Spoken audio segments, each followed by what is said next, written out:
Alice,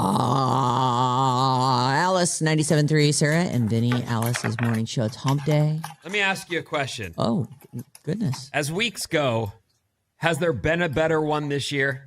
Than last week? I agree. Than this week. The one we're in. Why this week? This week rules. Are you saying you're not having the best week of all time? No, last week was epic. Last week? Yeah, last week. What happened last week? Last week was Matt Nathanson on Thursday. Oh, yeah. All the singing on Bridge the Gap with Danae. Yeah, right, the Danae thing. That was freaking great. I felt like last week, I blinked, and last week I was like, oh my God, what a week. I'm not saying there's anything wrong with this week, and it gets amazing today. The epic battle happens. I just saw Sam Lubman. He is the producer for the Morning Roast down at 95.7 The Game. He and Scott Budman from NBC Bay Area are going to do battle today at 8 o'clock. We got to finalize our questions, you guys. Got to figure out what we're going to do. Yeah, I really on there. Oh, did you? Yeah, okay. about one of them. I really want to win. Sorry, Bob. I really want to win. I really want Scott to I do win. too. He's making a Herculean effort to get his ass in here week after week after week. I'm very excited to see him. Yeah, I know. I love that he has had to do his reports because he's also going to do a tech report. And so he has to do it in person, which is awesome. I was reading up on one of the things he's been doing, and I still we're going to need him to explain it. Okay. It's this OpenAI trial versus Elon Musk. I saw that this morning. I was like, "What is this very even about?" Very quietly, two giants in tech are doing battle, and it's something about ChatGPT started. Well, Elon was part of it. He funded that thing from Go. Well, he does have all the money. And so now he's in a fight with them as to how they're going to, are they a nonprofit? Are they for profit, and how to make money? It's really. Well, they get my $20 because when I need it. Chatty? Yeah, Chatty. Yeah, I don't use Chatty at all. He calls me my dear. He called me my dear this morning. I was like, oh, that's sweet. Well, very quietly, there's a giant trial happening, and Scott will get us up on it. Yeah, that'll be interesting. I didn't realize that Elon Musk was a part of that. I always ever hear, is it Sam Altman? Is that the ChatGPT guy? OpenAI? No, apparently Elon funded that from Go. But there's, it's just not the only one anymore, and it's almost like the use of ChatGPT. It's great, you use it, but then you were talking about, is it Anthropic? And that sounds like more like, I think it's going to be geared toward how people can actually apply it to make whatever their job is in business, work. And it's I think it's just going to become less of like a fun thing that you play with and more of just like an integrated technology that we all kind of take for granted. Yeah, I mean, it's cool because Christina will pull me aside and be like, let me show you this. She knows I don't know. Yeah. But she shows me it all, and then I'm like, whoa. And she was like, I created this. It's dialed to me. And she shows me on the other screen how she feeds it new, more detailed. Take this and do that and do this and do this. And then it does it. Boom.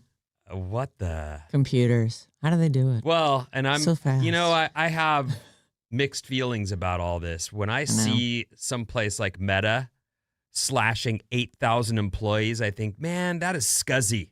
That you've had these people be committed to you guys all this time, working their butts. Yeah, they're paid. Yep. They're employees. Yep. But you have no use for them now. Sorry. Everything you helped us build has removed your we don't need you anymore. Your value. Yeah. You did it to yourself. What? Thanks. Thank you. Anyway. Yeah. I'm having a great week. I don't care. Yeah. Oh, I'm glad. I am living what is it? Are you like surfing here? You're like, what's so great about it? Oh, great. Absolutely. Good. Excellent. It's been kids leaving you alone. Getting tons of exercise. Getting some sleep. Actually, I was having the time of my life in the ocean, getting exercise and just joyful. And then I realized, I got to go. I got to go get the kids. Did, kid pickup, made dinner. The missus was at work. So I had the whole thing to myself. It was still, everything changes when I've had time to do me. Yeah. If you know what I mean. I do. It's not do me. No, well, not that. Oh. Surfing. No, well, that too, though, right? Well, I don't know. I don't know if there was time. Either way. Of course you did. It doesn't matter. That's not the point. Say no more. The point is it's a great week, everyone. No, it is a great week. And more to come. Tomorrow we're going to find out what our pick is for Bob's Movie Club. Oh. Also tomorrow, we're going to talk about Survivor. It's going to be really hard to top last week's episode. They can't. They won't. I know. How will it's all down? They're over the hump now. It's all downhill from here. It's now we're in the thinning. Yeah, we're down to 9, and they go down to 3. So they'll probably. It doesn't feel like they should have that many weeks. This feels like a really long season.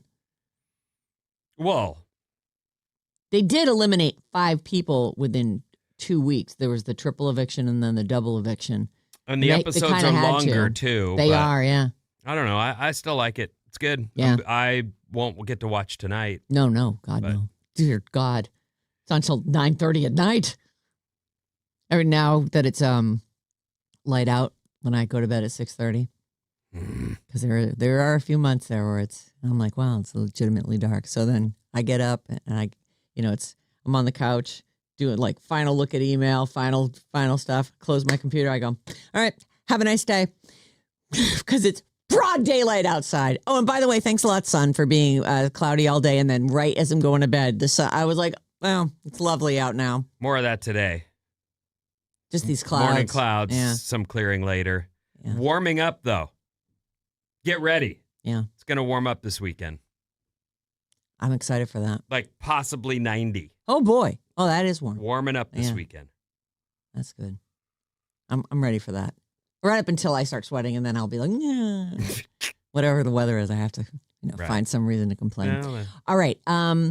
Let's start. I know for us, we're really early. I know. Honestly, the one thing that doesn't work today, because there's always something, is that I can't see the clock, so I have to dip my head down and go like this so I can see what time it is in the other room, because our clock's not working. Can't this one become what that don't ask one me. used to do? I really don't know. They look like TVs, but they're actually very complicated machines. Yeah, I have no idea how to... I don't even know how to turn them on. I couldn't even turn it off. I had to ask an engineer for help. It was humiliating. It really is a thing.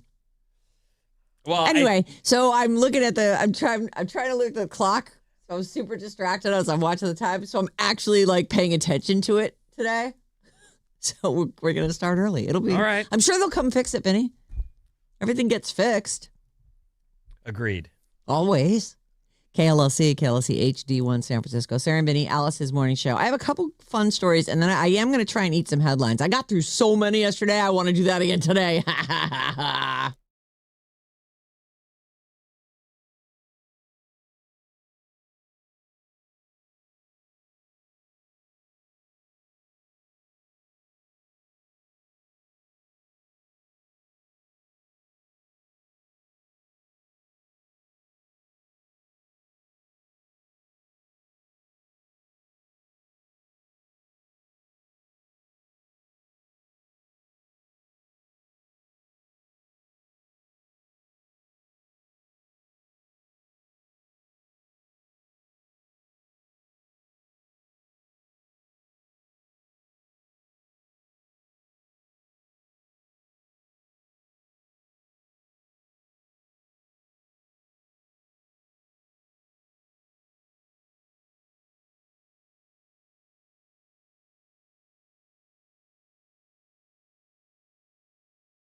You're too sweet. Yeah. Me. Alice, 97.3. Sarah Vinnie, Alice's morning show. Shabuzi tickets all this week at 8 a.m. Make sure you're here for your cue to call. We've got tickets for Shabuzi on October 23rd at the Masonic, courtesy of Live Nation. And if you're calling number 9, when we say, not now, 8 o'clock, you can find yourself there. I love the Masonic. It's a great venue. Mm-hmm. You can call us anytime. Text us too, 800-400-3697, and email us at sarahandvinny@odyssey.com. 8 o'clock this morning, right after we give away those Shabuzi tickets, we've got Scott Budman from NBC Bay Area and Sam Lubman. Oh, they're both man guys. Lubman, Budman. So close. Anyway, they're both going to come in and they're going to finally settle that tie of theirs from a few weeks back. They're both great competitors. Let's start with what's on TV tonight. Survivor. Hello. Don't forget to watch Survivor. And actually, I still feel like if you started watching this season, you'd wind up binging the whole thing. I argue you can catch up. Also, I know you like documentaries and stuff. I don't know if this counts, but they're doing the Nancy Guthrie mystery. That's Savannah Guthrie's mom. That's rude, I think. It is. It does feel like, I mean, I guess they're just going to gather up all the information that's out there and then put it into it. Talk about a story that went cold. I know. Yeah. Just off the news, everybody knows, but no one's saying. And she's just back on the show. Yep. I keep seeing clips from the show floating around, and there she is, just trying to keep her life together. Man, is this going to be one of those stories people talk about for years and years and years? Yeah. Like John Benet Ramsey? Yes. Yeah, like what really happened? That sucks. I know. That these families will never have peace. Personally, and then also because the media won't let them. Right. Think about that, like having somebody plucked out of your life, not really knowing what happened. Like no matter how much time goes by, in your cycle of thoughts, it'll pop back in and there'll be this unsettled matter. I can't even imagine how difficult this must be for them to go on with the normal thing. Like you feel guilty just for going shopping. Well, we don't know. You got to pick up the groceries. We don't know behind the scenes either whether or not this was a botched police job, which happens. It does. But also, criminals. They are trying to get away with stuff. So Yes, in a real situation where maybe the police did all they could. Right. And but either way, the trail is cold. This lands on them too. Yeah. If you were the sheriff of that town during this, you're thinking to yourself, man, I really let those people down. Also, I'm not long for this gig. Yes, right?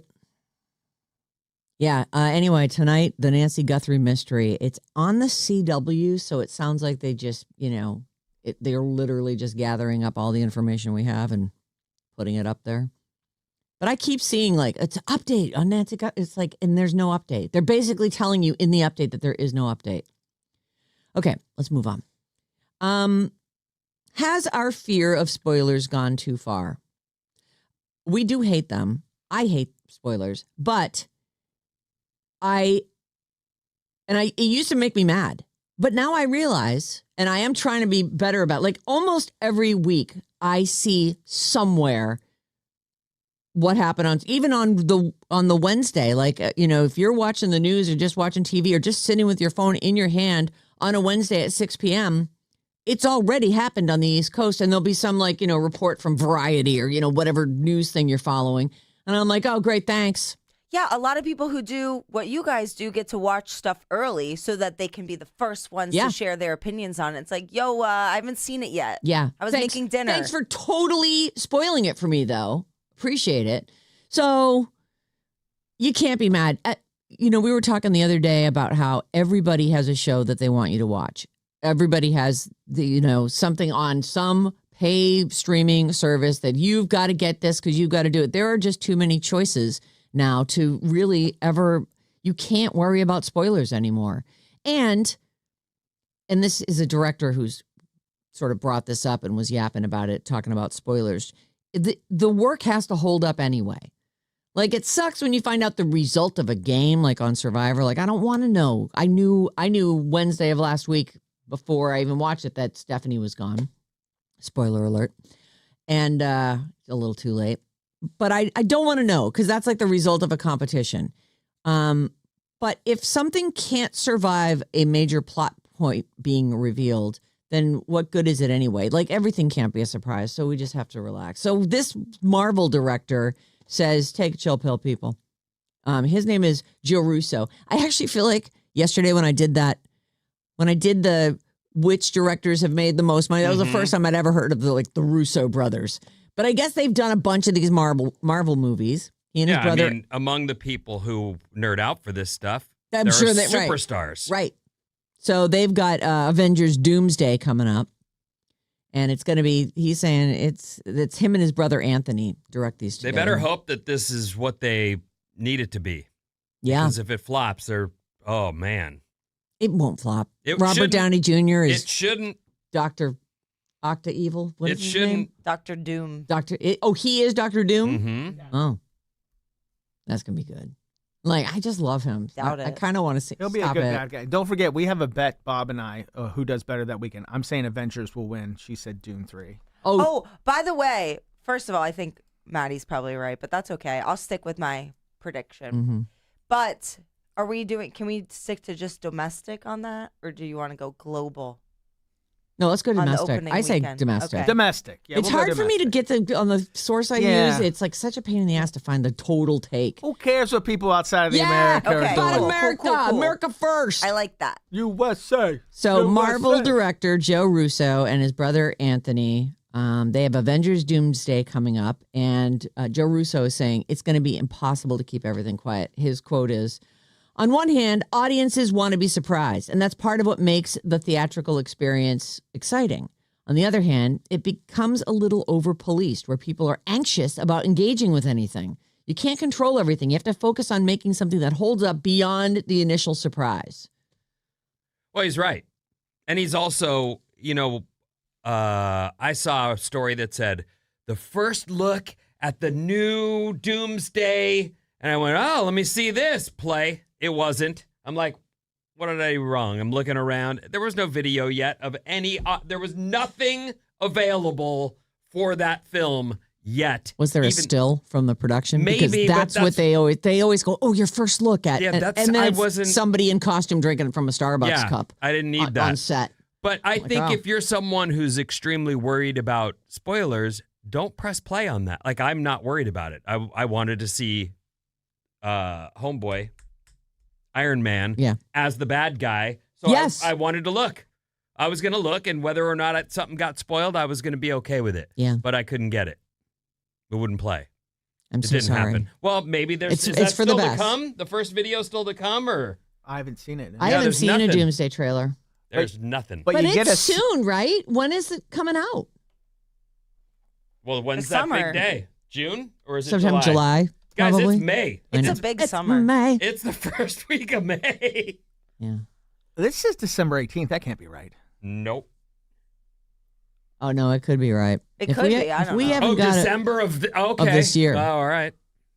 Yeah, that's what it says. Release date. Okay, that makes sense. Is that when Dune 3 is coming out too? Is that what we were, or you? They definitely come out the same day. Oh, they do. Blowing off the summer? Really? Okay. If they're not ready in time, right? Well, there's a lot Christopher Nolan's this summer. What's his thing again? The Odyssey. That's right. Actually, I have a story about the Odyssey too. I'm not thirsty for that at all. Are you? Kind of. I'm very thirsty for it. I love Christopher Nolan, but I don't. I have to say though, the book didn't intrigue me. No, when I was 12. It's profound. The watching the trailer yesterday, because they just released like kind of a longish trailer and showed some of the other people who were in it, and you know how you always make the joke about The Walking Dead where they just like go from one side of the screen to the other, just running from whatever. Mm-hmm. It really did that. There's like a lot of running, a lot of like, you can never stop me from getting home. And then they intersperse it with like, oh, there's Robert Pattinson being a bad guy, being real mean to Anne Hathaway. And I don't know, like his son is back. And they all seem to live in caves. I don't even know. It was the most stereotypical trailer of all time. It was. It was like if you asked AI to make a really great classic movie trailer. Right. Even the music. I'm like, okay. I liked movie. it. It's a movie that feels like a real movie, as Yeah. Harry Styles would say. Like a cinematic experience. By the way, if you want a little taste of Robert Downey Jr.'s Doomsday, you have to watch Fantastic Four to the very end, the extra scene. It's No. there. Oh, you're giving it a thumbs down. How come? Because I'm not going to watch it. Agreed. The Boys season 4 is airing right now. I'm only a few episodes in, so don't spoil anything for me. But I just saw here, if you want, like if you're bummed or you love The Boys so much, blah, de blah, whatever your situation is with The Boys, which is it's a great show if you are a bad person. It's for bad people. If you love gore and things that are just so wrong, this show might be for you. So it looks like The Boys' 5th and final season finale is going to be available in movie theaters. Oh. Yeah, so you could get a group of, you've got a bunch of friends who all watch it together. Maybe that's something that you want to do. They have a whole list of, and it's going to be at a bunch of different, like Regal, AMC, ones I've never heard of. So they've got specific times. You'll have to Google this for yourself and see where it is near you. But they say it's available to view in movie theaters using 4DX technology. So little last minute cash grab. Congratulations. I also heard that they're working on a video game for this, which could be pretty fun. So there's that. If you're a fan of The Boys, maybe you go throw a party at a movie theater. All right, let's eat the headlines. The whole story's right there in the lead, but if you're still hungry, you can have some more. It's fine. Next week's American Idol season finale will feature performances by Alicia Keys, Brad Paisley, Clay Aiken, Jason Mraz, Motley Crue, Nelly, En Vogue, Shinedown, Tori Kelly, Blues Traveler, and Gin Blossoms. So the contestants just blow. They must. Because how are they going to squeeze all that in? That's a weird lineup. That is, that's a lot, and there's people trying to win that game. Yeah. Going, well, don't they have it whittled down to 2? I don't know. I don't watch that show.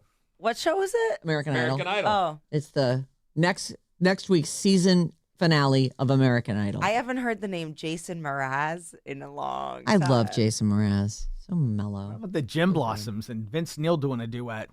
That would be great. And Vogue singing backup.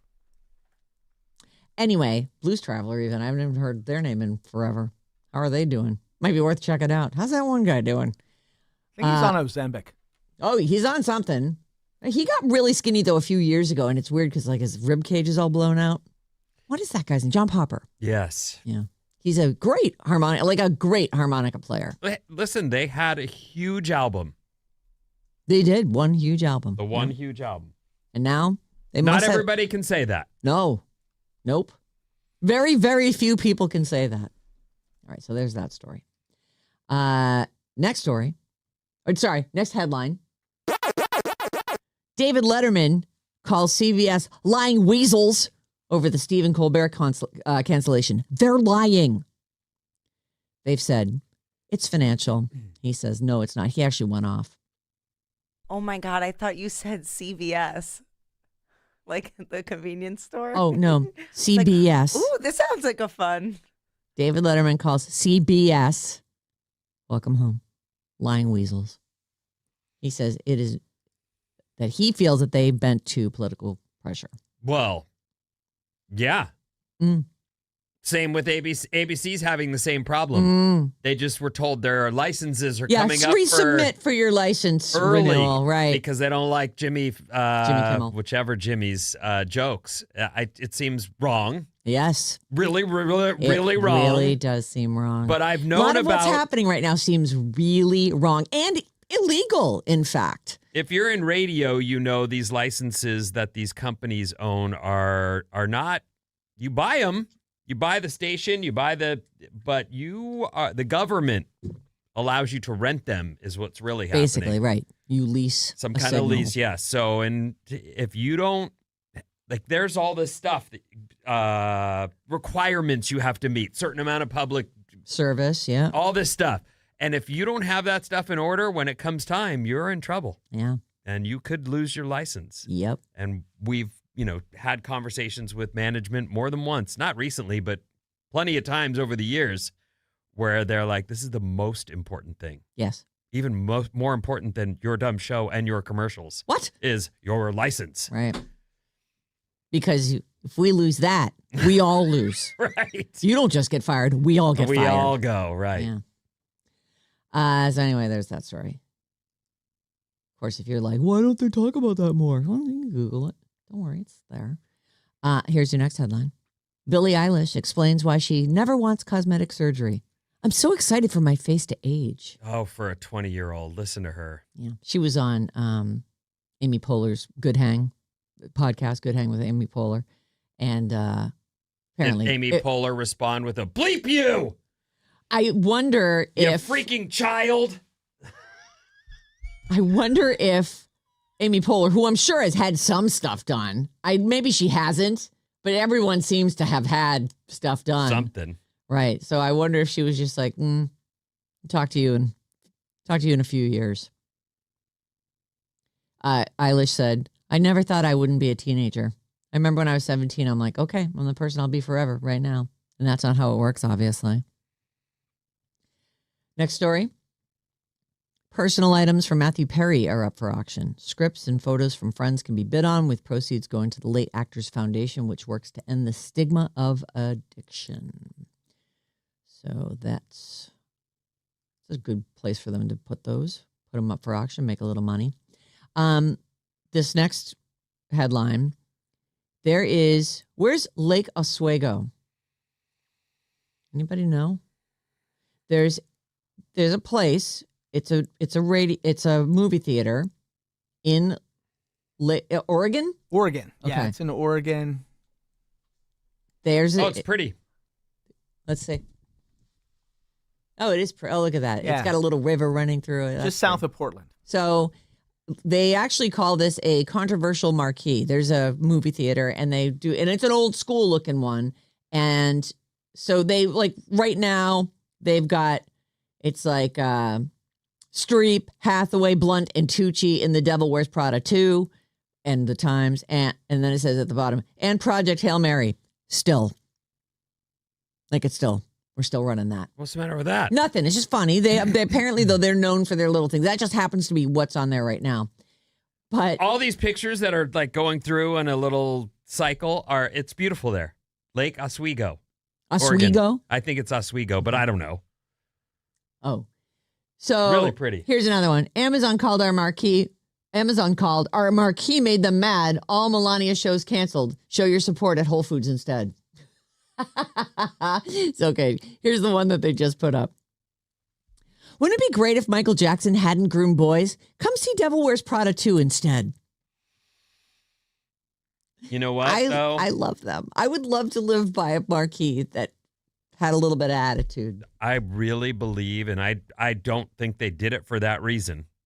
I think they just wanted to whitewash the story.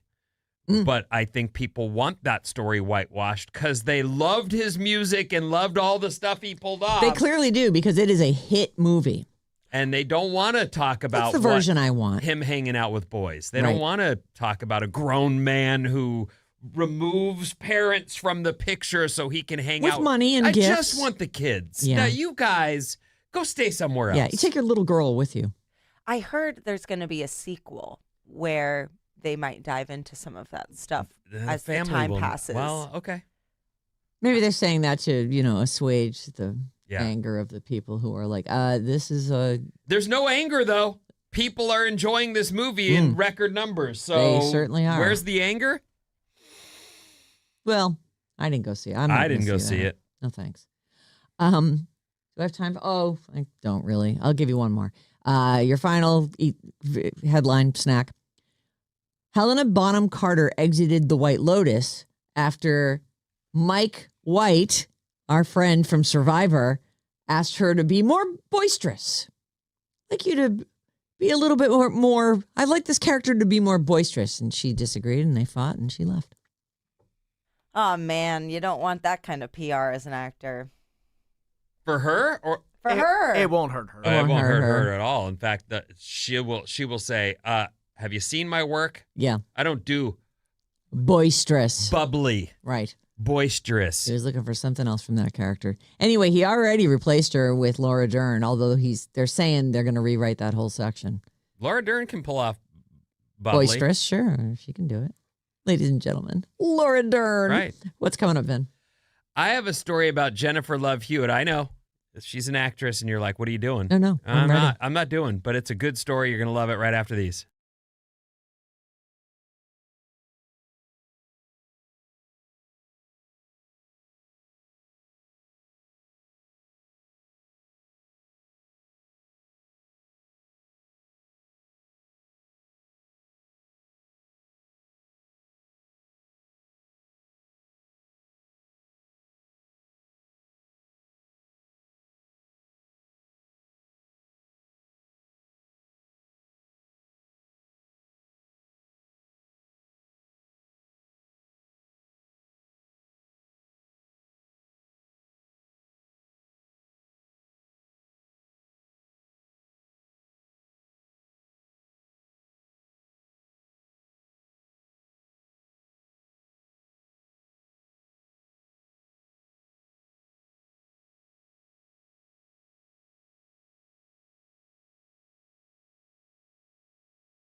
Happy hump day.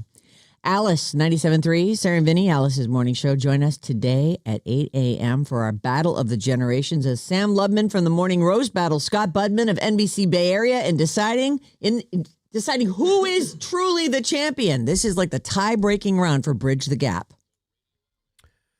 What's up, everyone? This Alice Report is brought to you by Fremont Bank. For 60 years, SOS Meals on Wheels has delivered more than just a warm meal. They deliver hope. That's 60 years of warm smiles, wellness checks, and unwavering care. And Fremont Bank is proud to stand behind SOS Meals on Wheels every step of the way. Join us in celebrating their incredible milestone and the difference they make in our community. Visit SOSMOW.org today. Good morning, and thanks for being here. We appreciate you. If you're welcome. You haven't heard that from us enough. Partly cloudy outside right now, although you may have clouds. Sun later, though, and warm today, mid-70s, and warming up as we head towards the weekend. I like that. Hot by Sunday. Oh, boy. Yeah. Not hot like heat wave hot, but hot. Noticeably warm. 80-something, 90-something. Okay, so I teased you with a story about Jennifer Love Hewitt. Yes. This is a fast fact, everyone. Oh, goodness, a fast fact about Jennifer Love Hewitt. Yes, because I haven't heard of this, and it starts, the story or the little blurb starts with a question. Have you heard of the 90s teen comedy Trojan War starring Jennifer Love Hewitt? No. It's a 90s teen comedy? No. A 90s teen comedy, Trojan War, starring Jennifer Love Hewitt. Then it says, probably not. Despite having a $15 million budget, it made $309. What happened? It played in 2 movie theaters and was pulled after 1 week and made $309. It sounds like they didn't spend any money promoting it. It's Jennifer Love Hewitt. I would think that would be worth at least, $100,000. That's got to be the lowest take for any movie ever released. I think Olive made more money than that. And Olive, I'm in Olive. I've still never seen it. Yeah, I've seen it a couple times. He kept changing it and be like, you got to see it now. Oh, now you got to see it. Oh, now Dolly Parton's in it. Did it ever? That's great. Oh, really? So good. Yeah. I mean, our performance. I liked it. It was fine. Really, which part? You didn't like it. Which part did you like? The lying fight liar scene or? The scene with the people on the radio. That was those are. Well, I actually really agree. Nice Those were those actually guys really are good. great. But I mean, yeah. honestly, kind of stole the scenes. Yeah. Thanks. This is fun. Okay. Americans have great smiles. It's a dead giveaway you're an American, though. If you're traveling abroad, your smile creeps them out. Why, we just smile too much? It's that it's perfect. Oh, the teeth are perfect. If you're visiting a foreign country, there's a new way to tell you're American, and it's that smile you've, put all that work into with our braces, retainers, Invisalign, bleaching. It is funny that we automatically go for, like, you're getting braces, you're gonna, no matter how small the imperfection, and then you see someone like Keira Knightley who has the most jacked up teeth, or Amy Lou Wood, giant gap in her teeth. Keira Knightley has jacked up teeth? Yes. I've never noticed. Please in type the cutest way possible. In the cutest way. Like, to me, they're like a huge, and she smiles huge, and you see all her jacked up teeth. Those do not look jacked up in that. You know what? Go back. Her teeth are great. She got them straightened. Go back to her in Love Actually. I think she got them fixed. Well, that's what we do. She's got. Oh yeah, actually, they still don't look that bad. Maybe it's just that she has a unique smile. Maybe that's what we're thinking of. I don't know. She's got the 2 teeth on canines, the side, yeah, that are a little bit ahead of her middle teeth. Yeah. They're not nearly as bad as I remembered. There's an article going viral saying that foreigners notice Americans' great smiles. It creeps them out. They will even say things like, your teeth are so white, or, wow, they are really straight. But they aren't necessarily complimenting you. They feel like, the cosmetic dentistry industry is in the U.S. is booming and could surpass $20 billion this year. People do. I want white teeth. I just, There's a term in Sorry Europe about called it, yellow tooth Brit. turkey teeth, which mocks people who have cheap, overdone veneers that don't seem natural. You know, the first person I've ever noticed that on was Keith Richards, the guitar player for... Oh, he has veneers. He has these Rolling big, Stones. white, beautiful teeth on this face that is melting around the veneers. His old teeth needed it. We're looking at some old, like he's got missing teeth. Well, he was a junkie. Yeah.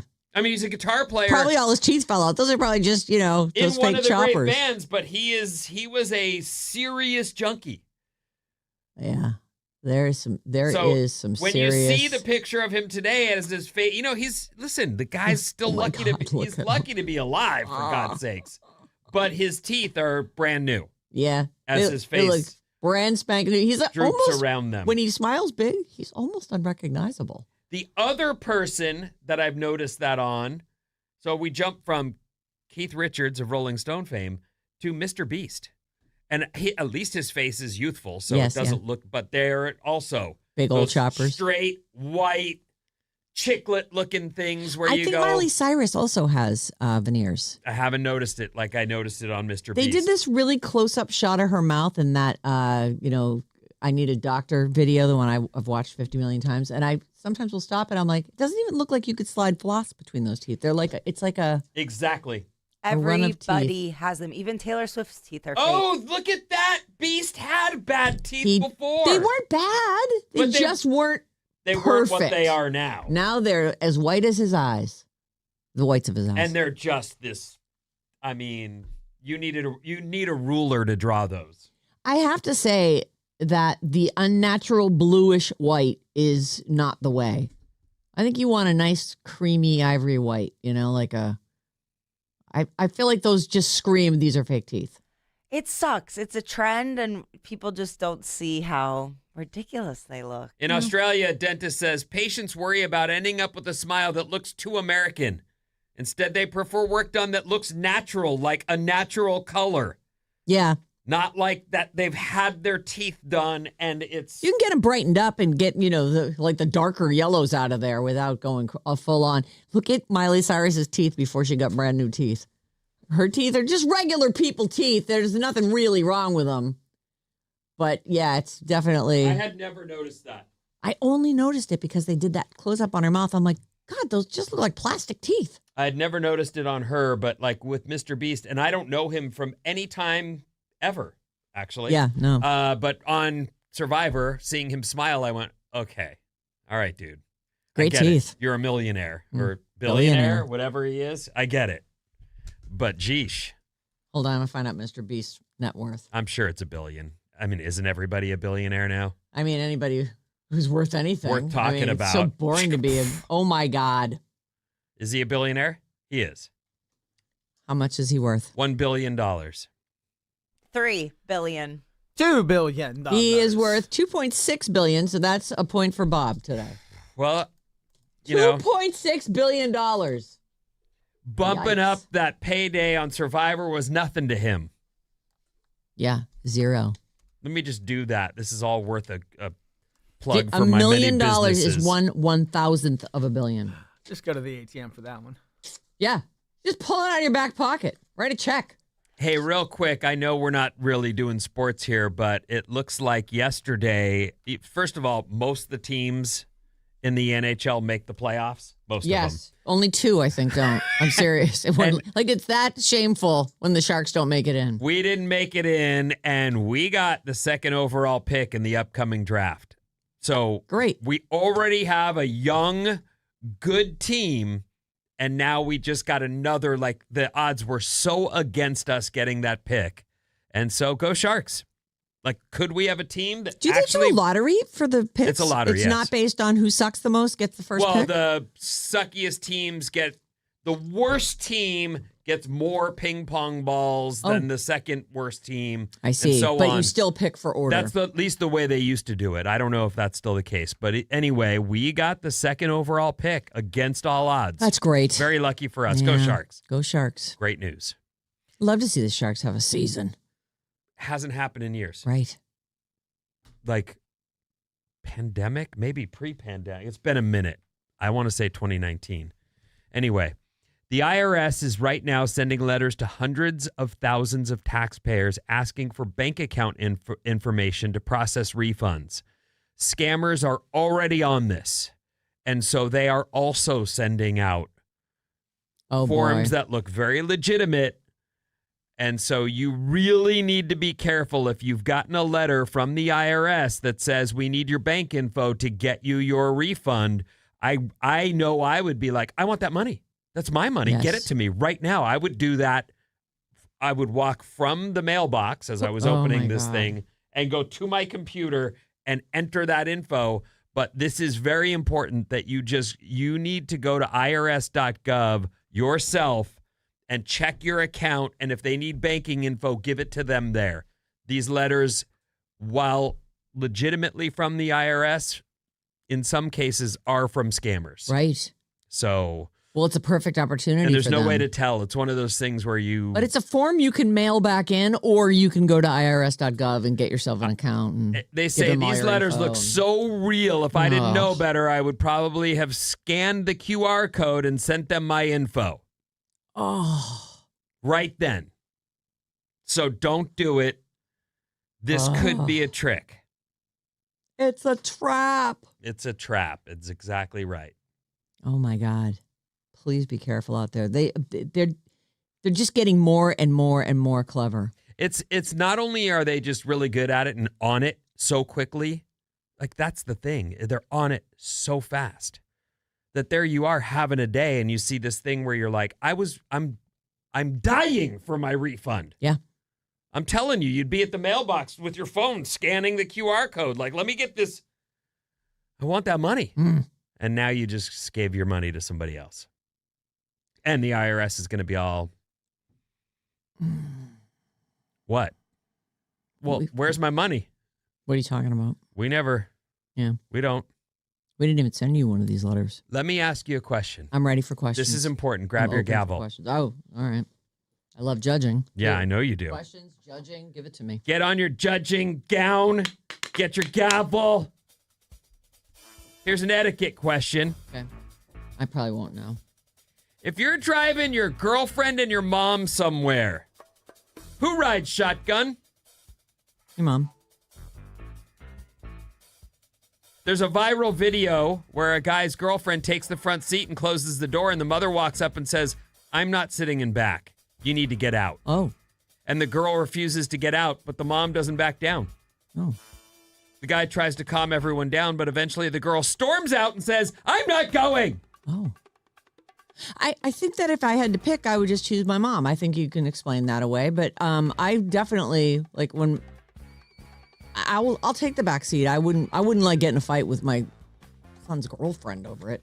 He doesn't have one of those. The internet is torn, so Sarah's going to decide. Is this... It's wrong that they got into a fight. They were both jerks. Don't insist. There really isn't a pecking order. Why don't you both sit in the back and let him chauffeur you around? Sounds like both of them are babies to me. Well, but if she legitimately, like, if she's got a bum knee and she's like, can't sit in the back because there's not enough room for me back there. Sorry, young spry person, get in the back seat. That would be like that to me is the reason. You know, the older person gets the more comfortable seat. Bob, let me ask you a question. You jump in the front seat and you're sitting next to your partner for life, but then his mom walks up and says, get out of here, kid. Sit in the back. How about you take the back? What are you doing? I say, oh my gosh, of course. And I get out and I get in the back seat. It does seem like it's a car ride. It seems like the move. So stupid. It's easy to keep peace. There's this whole thing that, elders deserve our respect. I don't know if I really believe that, but you might as well show it to them. It matters to them. Why not be nice and polite? There's a lot there. A lot to talk about right there. Wow. That's quite a statement. You don't know if they deserve your respect? I don't know. I'm not saying that they don't. I'm saying I don't know if age means that you deserve more respect than someone who's young. I feel like, in a way, you're not completely bonkers because I do think that respect is something that people earn. However, I feel that at the outset, you should offer respect. Yes. And if someone continually shows you why they're proves otherwise, then okay, now we got a different situation. But I think respecting your elders is very important. And I think you should be taught that when you're a kid. That is not how you talk to an adult. That is not an acceptable. That's basically saying that's not what's accepted in social situations or in society. I don't think that someone needs to earn your respect. I think you should treat everyone. Start by treating everyone with respect. But somebody can lose your respect. But I think you start with respect. Start with respect and go from there. If they show themselves to be completely unrespectable, I'd 86 the girlfriend if she did that. I feel like that is a really easy move. Like, I don't know why you're fighting with my mom. Right. That's not a good sign. But this is not a good play. No, this doesn't bode well looking long term. I don't What do you want to be in a fight with your in-laws before they're even your in-laws? Right. Everyone involved here is a loser. Yes. Yes. You've judged. They all lose. Bunch of losers. Our text number is 800-400-3697. And our boy Maddie's on the show. 650. But the boss in every movie rides in the back. That's being chauffeured. It's a little different. Yeah, he's got a driver. I'm happy to hop in the back. I would have, if it was, Marty walks up, I'd be like, sure, Holmes, let me hop back. I'll get back first. I don't even care. You know what? There is one factor here we didn't talk about. Car sickness. Yes. I get really car sick, so people tend to give me the front seat. You car sick people. I know, have a family the car sick people. of car sick people. They all get it. It's the worst. You know why your daughters get it? Because they're looking at their devices. They're not. No, they get it all the time. You know why they get it? Because I live over 17. You live on the windiest road in, You'd think in they'd be Northern used California. to it. You'd think. It's like getting your sea legs. Isla will go, if we go, hey, we're going to wherever, she'll go, which way is that? Meaning, is it the beach direction or do we have to go over the hill? Zoom, zoom, zoom. Also, well, if you didn't drive like a maniac, maybe she'd be okay. Yeah, and EVs are tough on car sickness. Why? They are more reactive. When you take your foot off the gas, the car comes to a stop. Yes. That's awesome. It is true though that it's when you let out it's like there's a lot more sort of that forward backward inertia stuff in it. 650. Mom sits in the front seat always. Melissa in Menlo Park. Yeah, like what is the... Or if she's comfortable in the back, like I will definitely, like if our family's going somewhere, especially when I used to play Pokemon, I'd be like, yeah, I'm sitting in the back. I don't want you guys playing Pokemon. No. Kids are all, anybody younger's got to get in the back. That's just, yeah, anytime. I feel like if it's contentious, back down. Don't get in a fight with your in-laws. Well, who called shotgun? Like that shotgun does. Shotgun's for kids. Shotgun is not. Mom doesn't have to. If I insist. That used to happen outside the door of my Datsun B210, I'd be like, you guys, we could be there. We could already be there. No, but I called it on the way out. My brother and I got in a fight once so bad it led to injury. Yeah. Oh. People pulling each other out, putting a foot on the door. You're going to break the door. No, I'm going to get this guy out of here. You guys, we're only going, a 1 mile down the road. Right. I'm going to throw you in the trunk. Yeah. I called it, though. You can't call shotgun indoors. It's got to be as soon as you're outdoors. You have to be able to That's see the the car. rules. There That's are the rules. rules. Those are rules. Yeah. Yeah. People trying to call it earlier. My brother taught me shotgun no blitz, which means you can't race the person to it. Because we also played if you called shotgun, but if you got there first, you could still have it. Oh, Jesus. Well, that's good. that's Yeah, that's not. Why bother calling it then? Why Just even have race the to car. rules? Why? Jeez, there's rules, people. We live in a society, for God's sakes. Kids in cars should just be in cages. Ay. They constantly torture each other. What's coming up in the trash, Sarah? Surprise episodes. Who really wins in a lawsuit? Plus, is it wrong, Vinny?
Ooh-ah. Yeah. Alice 97.3, Sarah and Vinnie, Alice's morning show. There's a big hit from the Backstreet Boys. As long as you love me. You don't care what she's done as long as she loves you, lying liar. You Where mean don't tell me. Yeah, exactly. Don't tell me. Listen, it doesn't matter. As long as you love me. And keep quiet about what you did before and we don't met. follow me out of town when I leave here tomorrow. Right. It's Alice 97.3. Sarah and Vinnie, Alice's morning show. Hump Day. It's a big show today. About an hour from now, we'll be playing Bridge the Gap. Oh, and we also, of course, have Shabuzi tickets to give away today. It's a big one. Yeah. This part of the show is brought to you by Creative Energy. Creative Energy's pre-summer backyard event is on now. Save big on hot tubs, swim spas, saunas. Don't look at me like that. You can have a cold plunge. That's perfect for you. Old sour puss. I you. like a cold plunge. Great. We'll get you one of those. We'll all be enjoying ourselves in the hot tub. You take a cold plunge. Oh, you must squeal when you get into the cold. You wish. Visit Creative Energy this month and make this a summer to remember. Go to creativeenergy.com. That's a good place to start. They have a bunch of locations.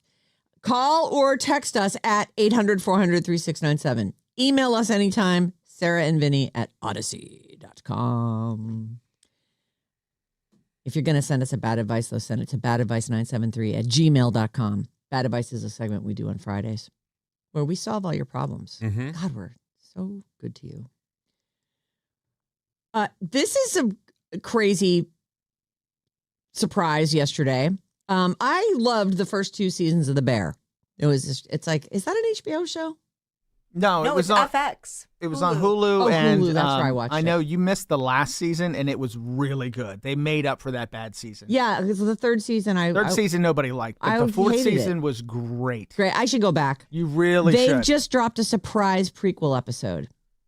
So John Bernthal, who plays Mike, the brother who's no longer with us, and Eben. No, he's dead at the beginning of the show. It's the whole reason the guy goes back. Eben Moss Bachrock.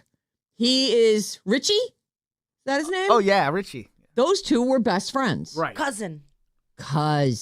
Yeah. So they star in and co-wrote an hour-long prequel episode, and it's available now. So if you were like, I'd really like some backstory. Apparently, though, it's about, let's see. The hour-long episode follows Richie and Mikey on a trip to Gary, Indiana, before the events of the main series. And it's searchable on Hulu under the episode title, which is Gary. I don't know. So does that mean you can't search for the bear and find it? But if you know that the title of the episode is Gary, you'll be able to find it on Hulu. But crazy, right? Just out of nowhere, I guess they're doing some show together. Let me see. It said where they are doing a stage adaptation of Dog Day Afternoon on Broadway. Oh. Together. And so they're hanging out together, and they were like, oh, wouldn't it be cool if there was like a episode that led up to... They wrote it and shot it? I'm sure whoever the production company is behind The Bear said, yeah, we'll make this. And then they went and shot the thing. Oh, man. But they wrote it together, the two of them. So they're great. And the guy who they say here, The Bear creator, Christopher Sturr, directed it. So if you're a big fan of The Bear and you're like, I really wish I had more of that. Well, there's a prequel episode. Blake Lively and Justin Baldoni, they settled their lawsuit. Do we know anything about it? We do. Oh, good. Page Six has found out that absolutely no money changed hands. No one wins here. No, there is a winner. Oh. The lawyers, between them all, got about $60 million for a lawsuit that ruined both of their reputations. I mean, they're rich people. I don't know how rich he is, but Blake Lively can afford $30 million. You just ask her husband for it if she runs out. I have thought about this quite a bit, because if she's been wronged, it's terrible that it's ruined her reputation in the process of trying to get some justice for however she was treated. And yet, in the situation where this guy, who I'd never heard of and never had seen before, somehow gets a directorial debut with such a big project from a book that's a series, a 3-series. I don't know how he got that, but that's the break of a lifetime that now has ended like this. Right. So they both did lose either way. They did. And I honestly think that if I feel like it almost proves that the whole thing was BS. Like that she was trying to do a control grab and he was trying to defend against that.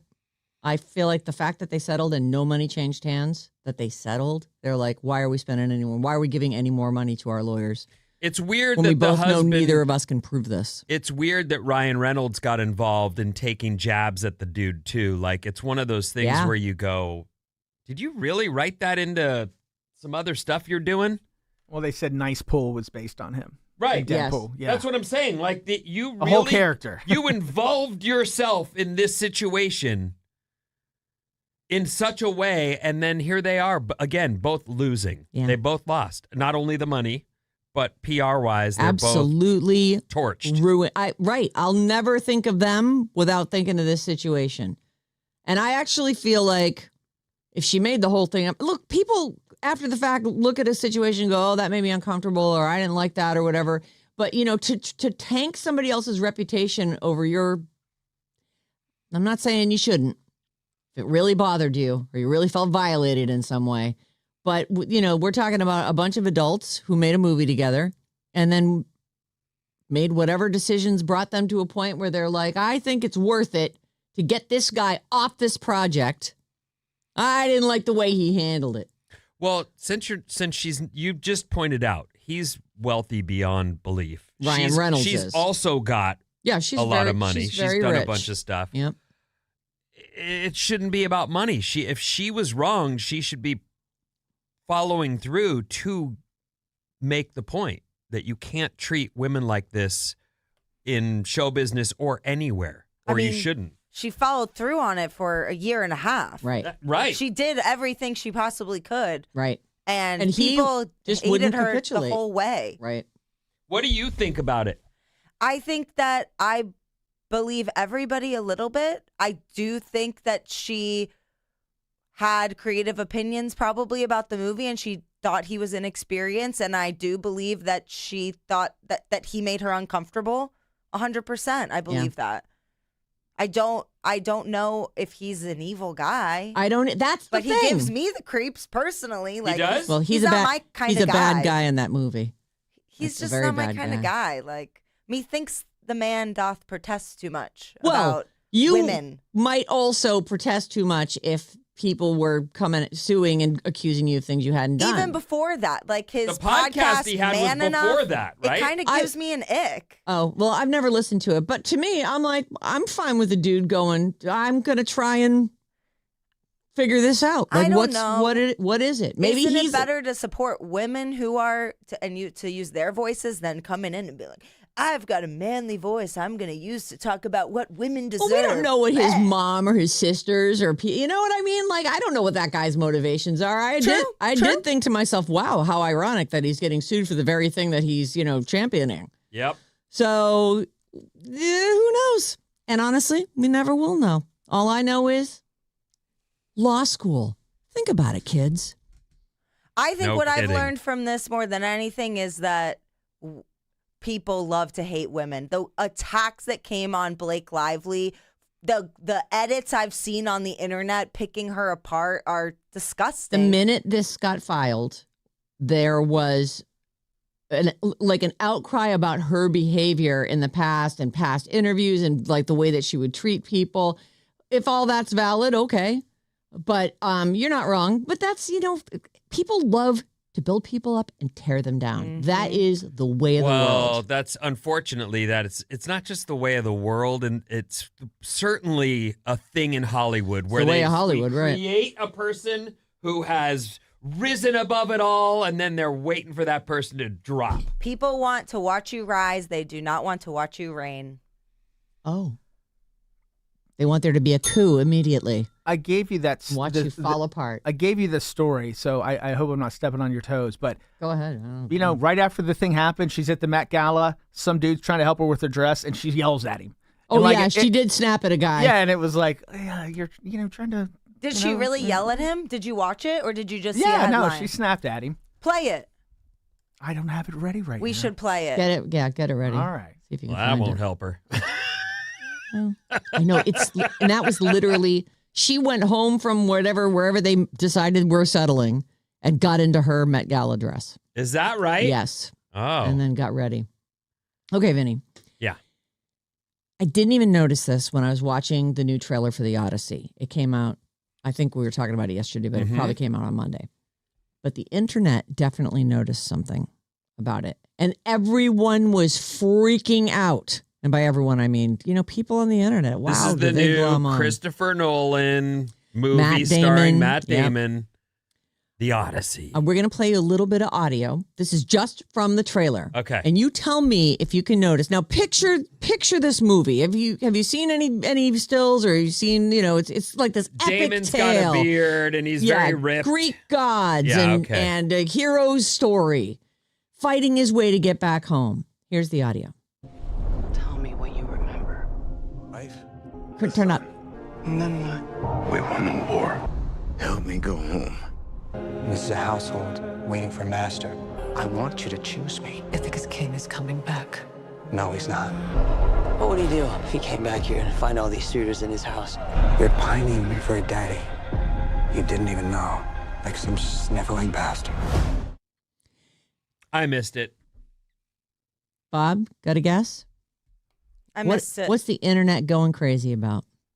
Pining for a daddy? No, that isn't funny, man. Yeah, I missed it. The internet is mad, I guess, because they all have American accents.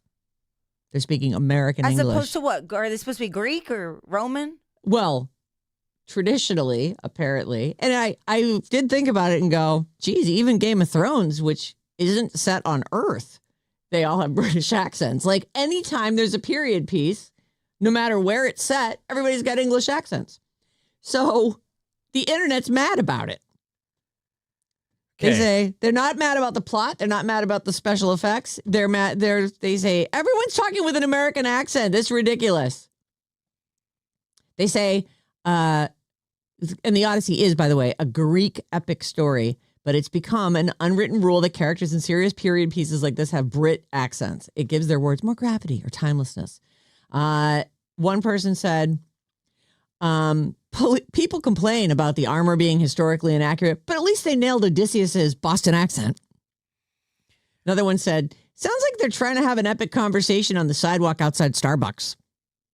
I don't know if they do. Do you remember the movie Valkyrie? Yes. It's a Tom Cruise movie, right? In World War II, Germany. Yes. And everyone's speaking perfect English, which wouldn't be the case. But they had like this weird... unaccented... regular old English. We're just talking. They're supposed to be speaking German. Yes. But they're not even doing like a German accent. They're but they did like I forget the little trick they tried to show, like it was a dream or something, so that it was all in English because he's not a. It's a weird thing, but it was absolutely like these guys are just speaking English. Regular old. And you noticed it and you thought it was weird. Well, it's weird. It's World War II. Right. It's like we're talking about, Adolf Hitler. Right. Yeah. You've heard the speeches. Dude, he's a really bad guy. Yeah. It sounds like they're chewing on an alligator. What is that guy's right. problem? But they didn't do that. You know what I mean? Right. So do you want to watch the movie and be told a story in what you're most familiar with, or do you want to read the movie? In the World War II right, sure. Setting. They're all speaking German, and now you have to read it. You know what? Then don't go. Yeah. Don't go. If it's really bothering you. Don't go. Yeah. It is funny. I didn't even notice it in the trailer. I guess. I did notice it because I heard Tom Holland's voice, and his American accent is just so cute. And I think Robert Pattinson is also a Brit.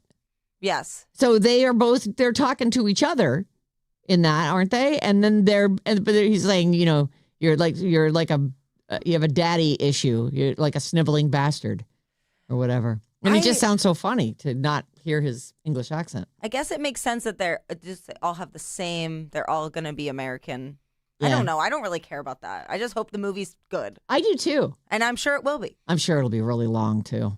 I mean, The Odyssey, Oh, famously long. Got to run across the screen a few more times, you guys. You know what? At least they didn't do us a part 1 and part 2, okay? So thank you so much for that. Yes. I'm not trying to see the Odyssey part 2 in 2 years. That is not...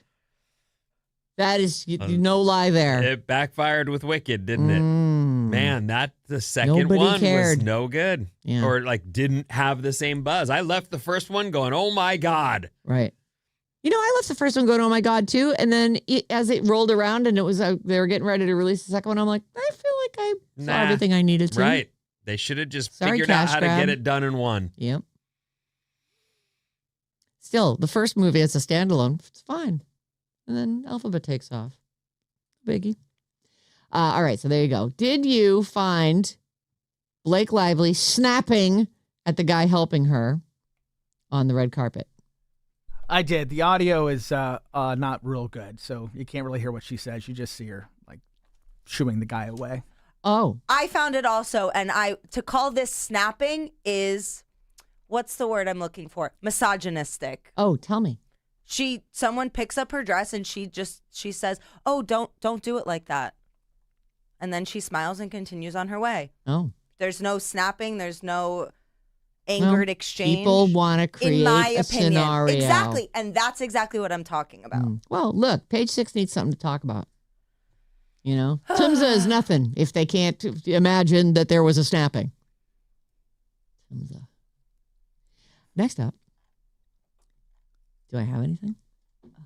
I gotta say, it is awful. The things the comments that people have made on the video, she's just people just want to gang up on her. Well, listen, she's terrible and insufferable. If it was a man and he had a big long cape around him, and he was like, no, not like that. That would be completely fine.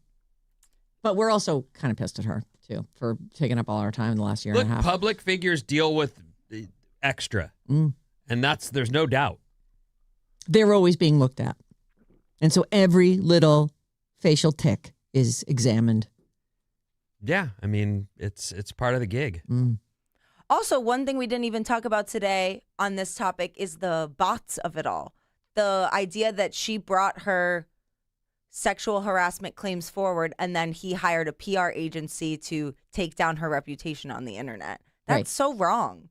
And I do believe that happened based on, now it's 18 months ago, all the screenshots we saw. They both seem like people you wouldn't want to work with. Yeah.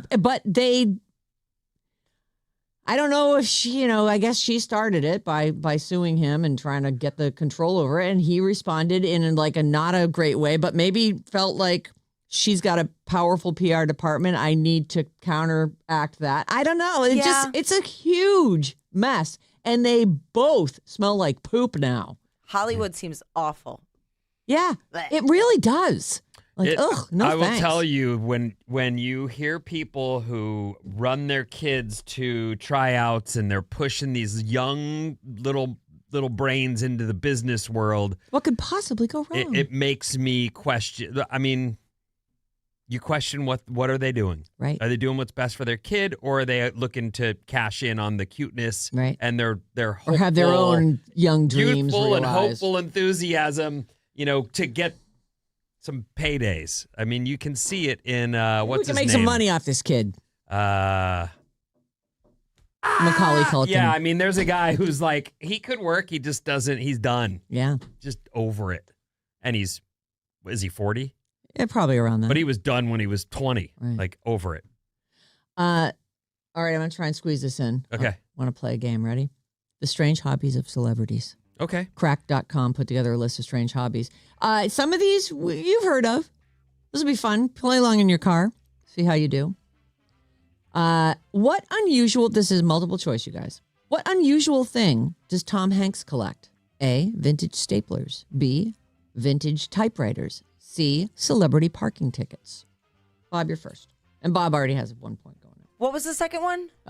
Typewriters. Staplers, typewriters, parking tickets. Typewriters. Typewriters. Typewriters. That's correct. Maybe he's a tortured poet that Taylor Swift's talking about. Oh. Probably it must not. be, when you have a mansion, you probably have trouble filling it. That's why I wouldn't want a mansion. Really? I'd love to have weird collections of things. They're so cold and there's too much Let's space. warm them up with some vintage typewriters. What did Angelina Jolie collect growing up? Knives, porcelain dolls, creepy, or glass eyeballs. Ew. Ugh. Billy Bob Thornton's blood. That's not on the list. Oh. But that was one thing that she did collect. Knives, porcelain dolls, or glass eyeballs. Angelina Jolie collected these growing up. Who's first? You. Knives. I'm going to say eyeballs. Me too. It's knives. Oh. Eyeballs does sound fun. Yeah. Like what a weird. I can picture her with Kink. creepy porcelain dolls too, That's like the time when I got to interview. This was long before he was Me Too'd. Marilyn Manson in 1996, and I asked him this question like that, and he said, "I collect. Oh, what are those fake limbs? Oh, prosthetic. I have a prosthetic limb collection," and I was like, "Oh." His mansion must be fun. I bet there's a theme in every And room. he said, and he goes on to say, he's like, and after I told people that, I've been getting them in the mail ever since. Oh, So people are sending him. nice. It's like the Jelly Bellies, but more macabre. Oh. Which of these bizarre collections belongs to Amanda Seyfried? Taxidermied animals, toenail clippings, or Victorian baby shoes? Maddie. Baby shoes. Taxidermy. Baby shoes. Taxidermy. Ugh. Yeah, she got all kinds of them, too. Hold on. I had a whole list here somewhere. She's got a deer, an owl, a zebra. A zebra. She has a freaking taxidermy zebra? Where'd you even get that? Let's see here.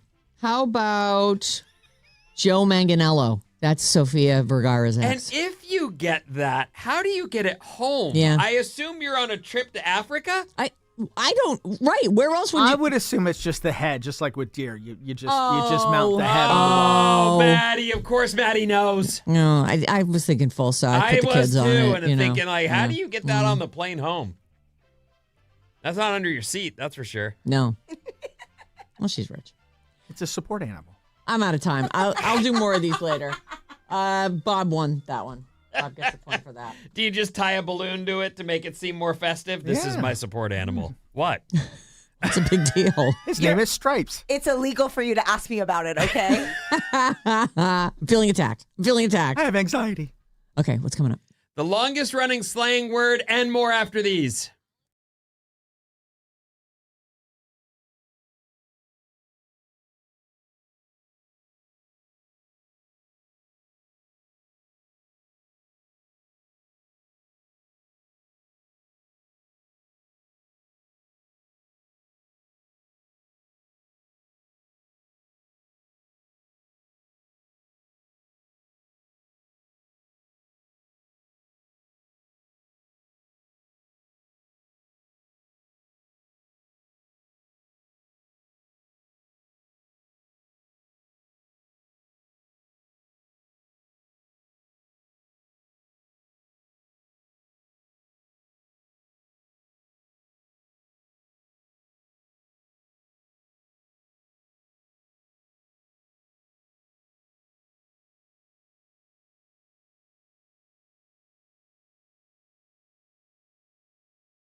Whoa, whoa, whoa.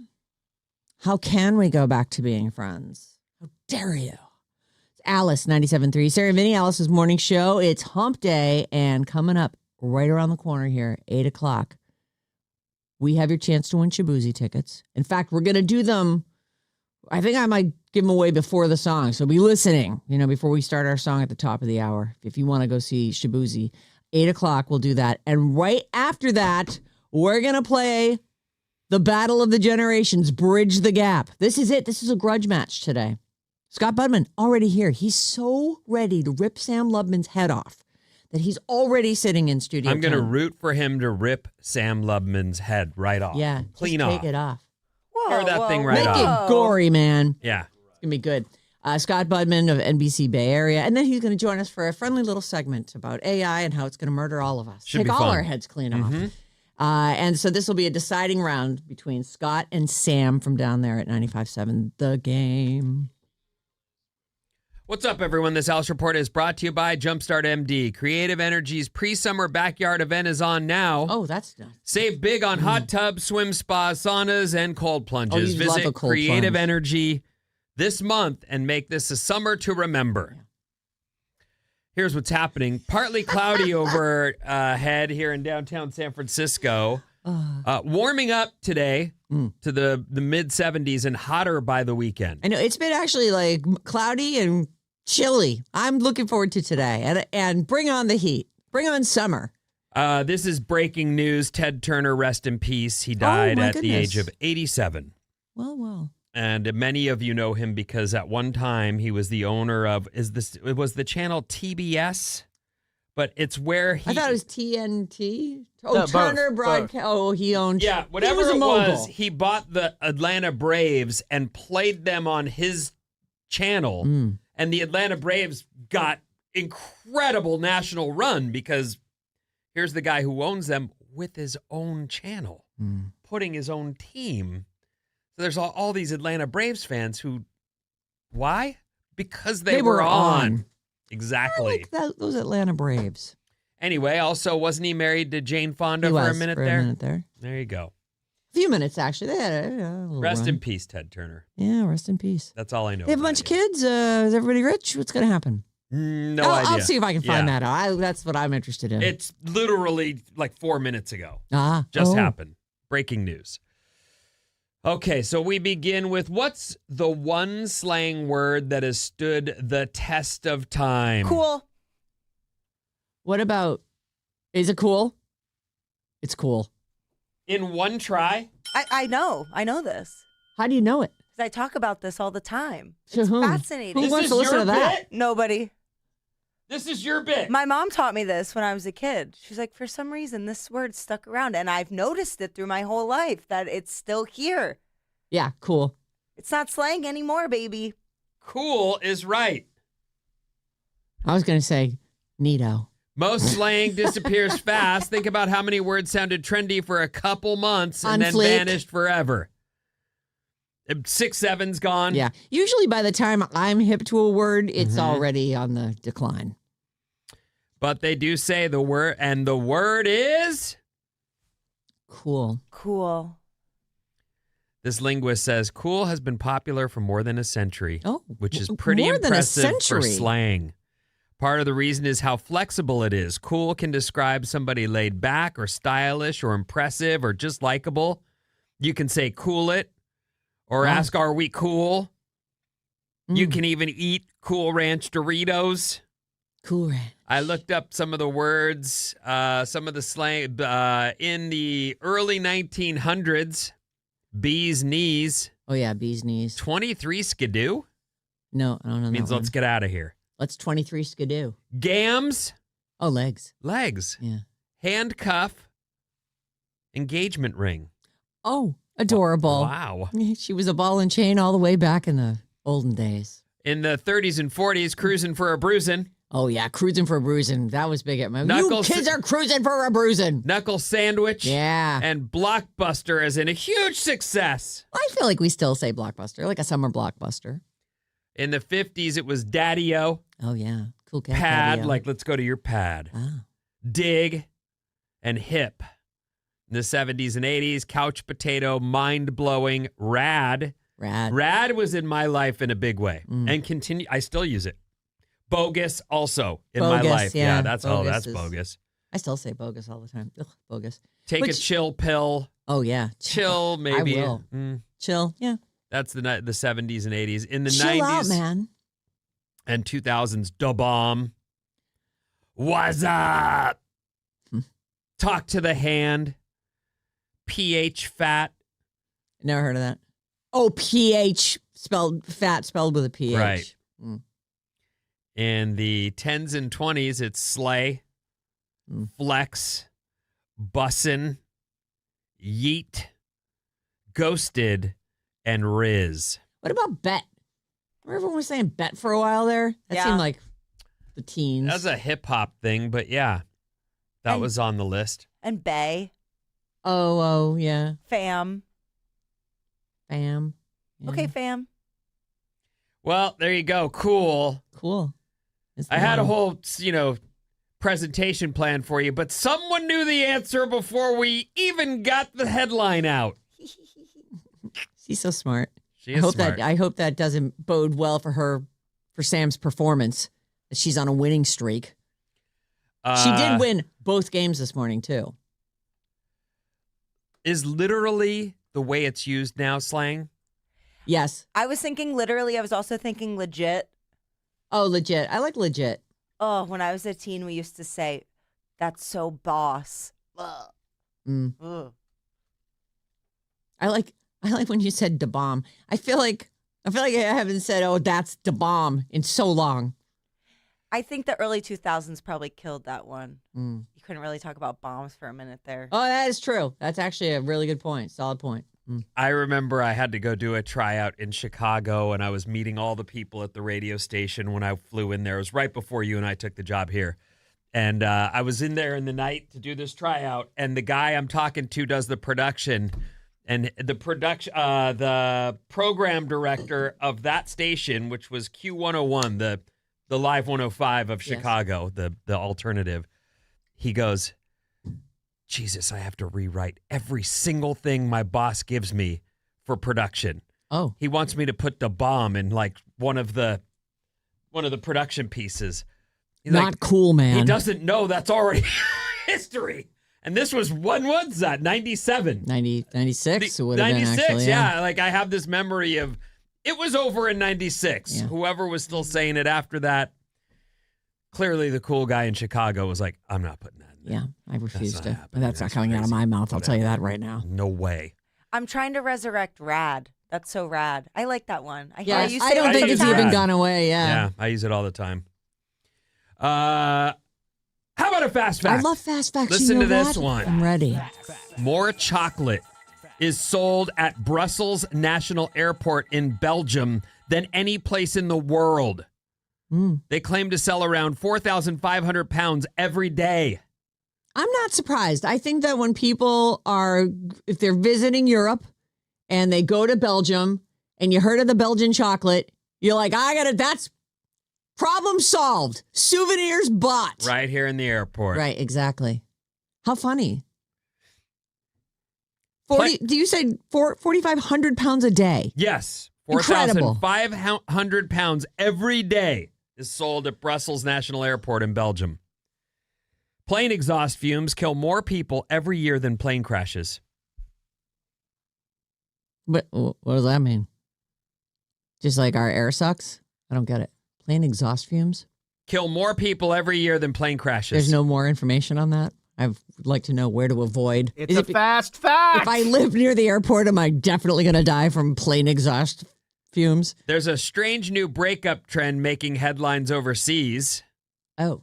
A growing number of people in China are using an AI program called X.Skill to build digital versions of their former partners.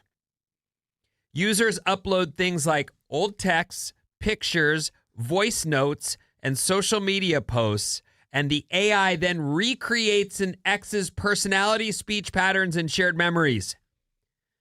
The creators say it's meant for personal reflection and emotional healing, not stalking or harassment, Why are you being so negative? Oh, when you said it was a breakup program, I thought it was like the AI was going to break up with this person. You fed it all the info. No, you've been dumped, and now you're feeding all this info in to an AI to have them recreate your former partner. MoveOn.org. That's what I say, too.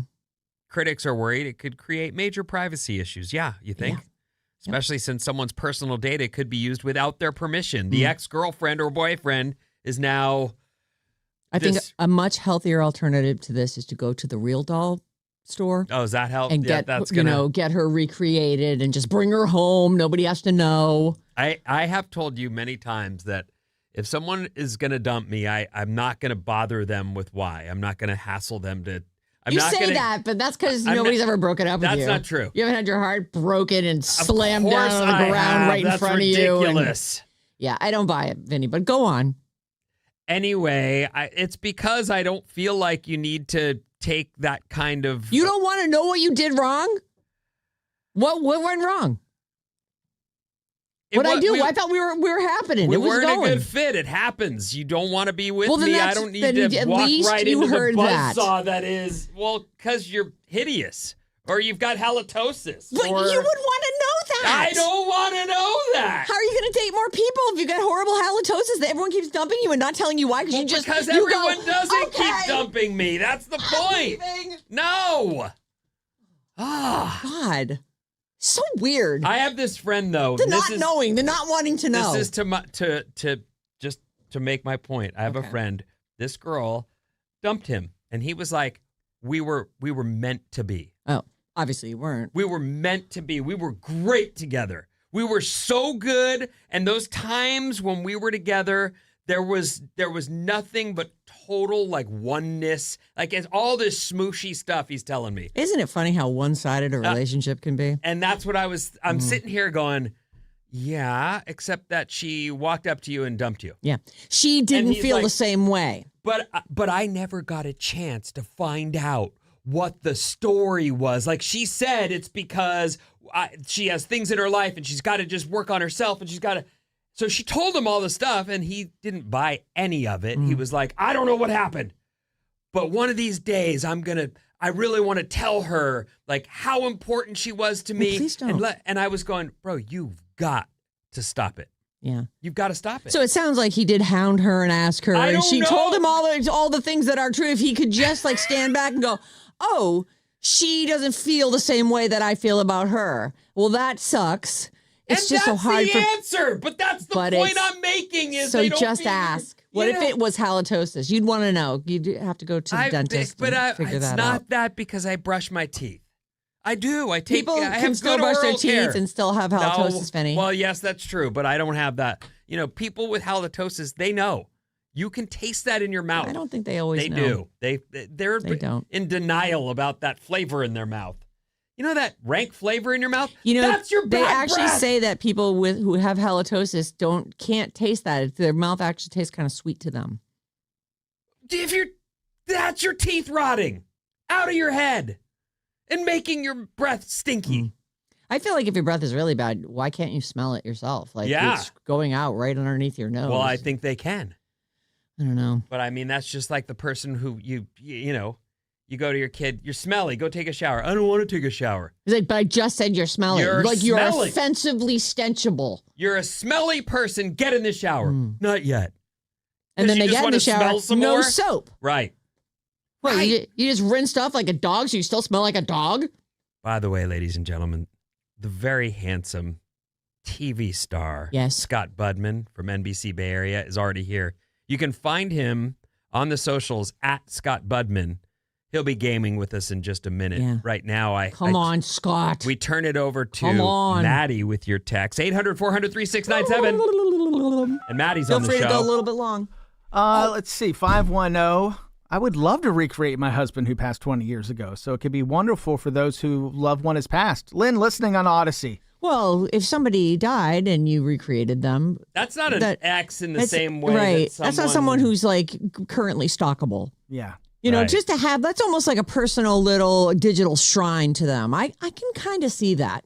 But I also feel like unhealthy attachments, even like that could get that's not going to be for everyone. Is it weird that No. I went on a date and talked for 2.5 hours and got ghosted, and I want to know why, so I don't make the same mistake again? No. I'm not going to ask, but you should ask. could Why ask. you could don't ask? ask. Never ask. What are you, crazy? Why not, Maddie? The worst that happens is she doesn't respond. Right. You say, hey, just wanted to let you know I had a great time on our 2.5 hour thing, and I actually really felt like we had a connection. Just for future reference, to help me out in future dating, were there a couple things you can point to that I should avoid? Or Yes, ask for sure. I don't think there's anything wrong with that. Yes, Vinny, your Let me hand is help up. you sort through this real quick.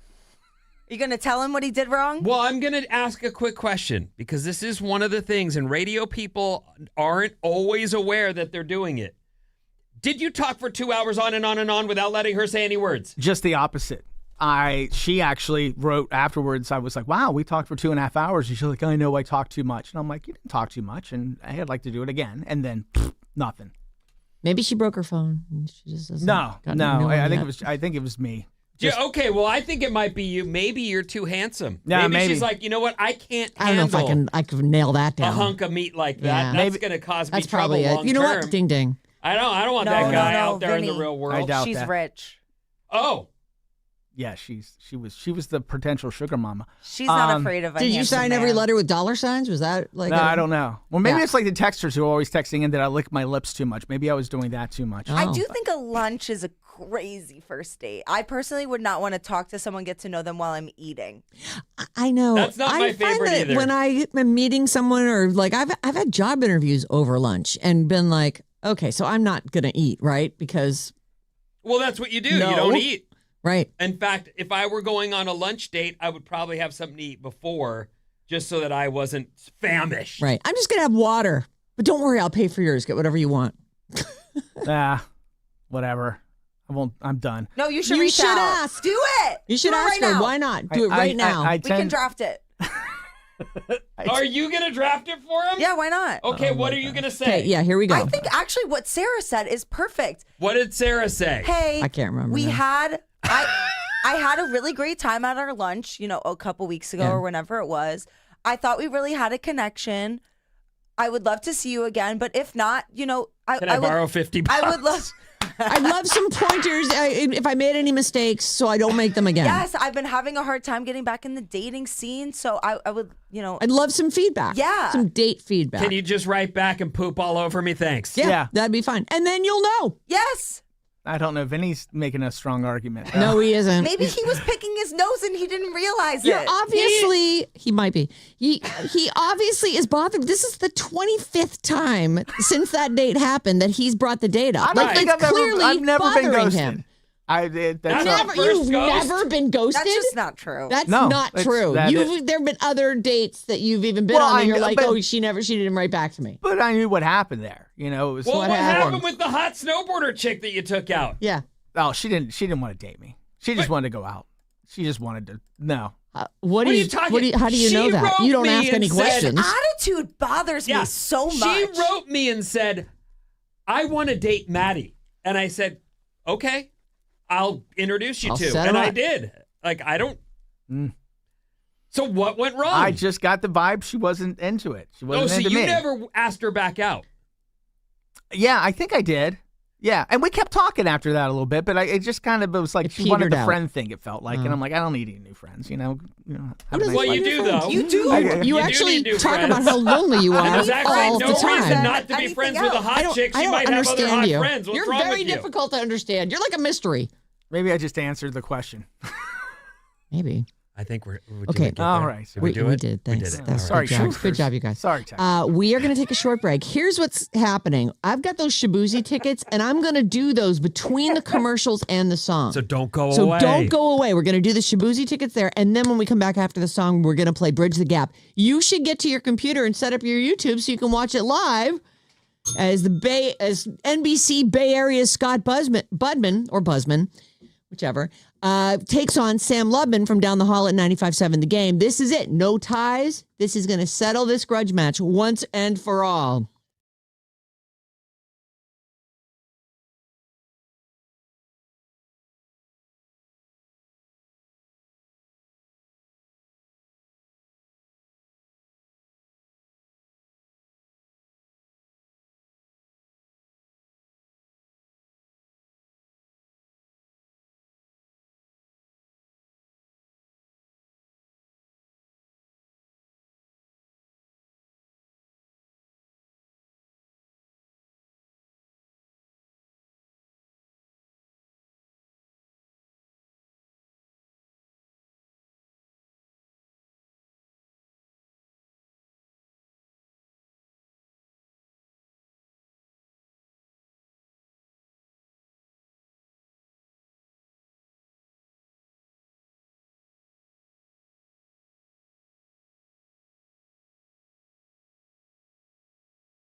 Wake up.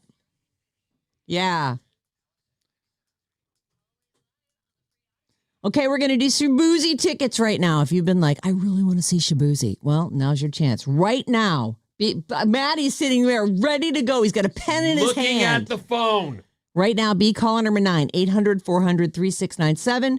Caller 9 gets tickets for Shabuzi on October 23rd at the Masonic, courtesy of Live Nation. Caller 9 right now, 800-400-3697 wins. We're going to play one song, and when we come back, it's going to be Bridge the Gap time. Yes.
Alice, 97.3, Sarah Vinnie, Alice's morning show. It's finally time for Bridge the Gap. I love this game. It's so fun. And as Bob always says, it just brings the generations together.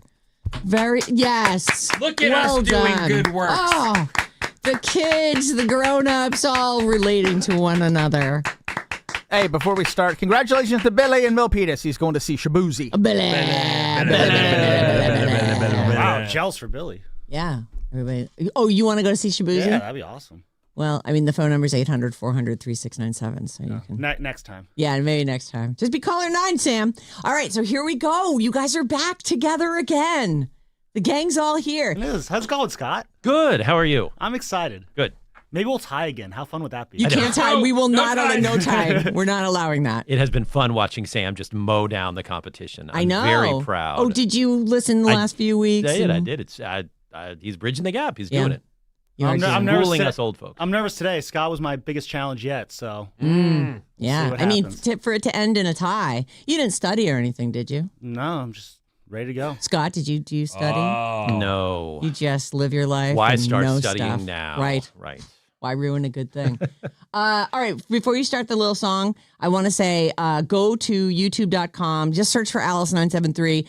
We are live on YouTube right now and every day. And if you want to watch the show, it's super fun. Everybody's so photogenic in here, so why not? All right, bridge the gap. Talking about my generation. All right, our battle today, we're trying to turn it into a grudge match. These guys are way too friendly for this to be a grudge match. That's the good sportsmanship already. Yeah. You're going down, Scott. Oh, now that's what I want to hear. Yeah, how about a little WWE? Let's spice this up. All right. Taking you down, brother. The last time that these two competitors played, it did end in a tie. Today, no ties allowed. A champion will be declared. So playing for the Zillennials, welcome back Sam Lubman, the morning roast producer extraordinaire at 95.7 The Game. Thank you. Can he defeat Gen X and take the ultimate crown? Playing for Gen X is NBC Bay Area and the Alice News Network correspondent Scott Budman. Scott Budman, everybody, generally regarded as the smartest guy in the room. He has his work cut out for him today, trying to take Sam down once and for all. That's because I'm not in that specific room. That's why. So. Good. Very good. Good job, kid. I like that. That's pretty good. Keep up the good work. Yeah. All right, so the game works like this. Gen X asks the Zillennials a question that anyone in Gen X would know the answer to. If the Zillennial player answers correctly, they get a point. If they don't, the player from Gen X gets a chance to steal. So don't shout out any answers. And then it's the Zillennials' turn to ask a question. So we'll go back and forth asking questions between the generations for 5 rounds. Is everyone ready? Oh, yeah. I think it's your turn first this week. I think so, too. All right. I'm going to start off with a snack.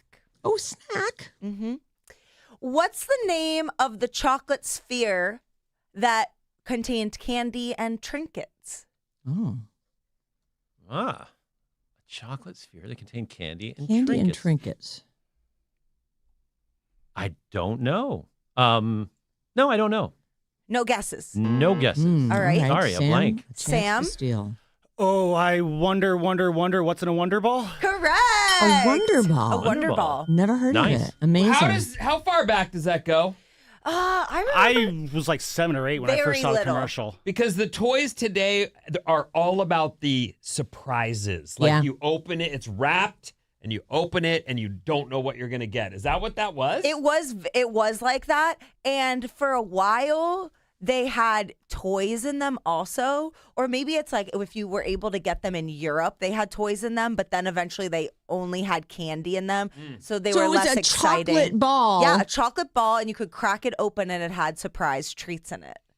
Oh. Okay. I have Wonder no idea. Ball it is. I'm with you. That is a point for Sam has stolen for the Zillennials. Yeah. All right. Sam, what was the name of the captain on the Love Boat? Long-running show. We all watched it as kids. What's the name of the captain on the Love Boat? Can I say the actor's name, or do I have to get the character? I'd be impressed if you knew the actor's name. Start there. It might help you think of it. Was it Rourke, Ricardo Montalban? No, I'm sorry. That was the show after the Love Boat called Fantasy Island. Oh, when he said, "Can I give the real I actor's know, name?" I'm like, like, "Oh my Was god!" Montalban in Love Boat too? No, or?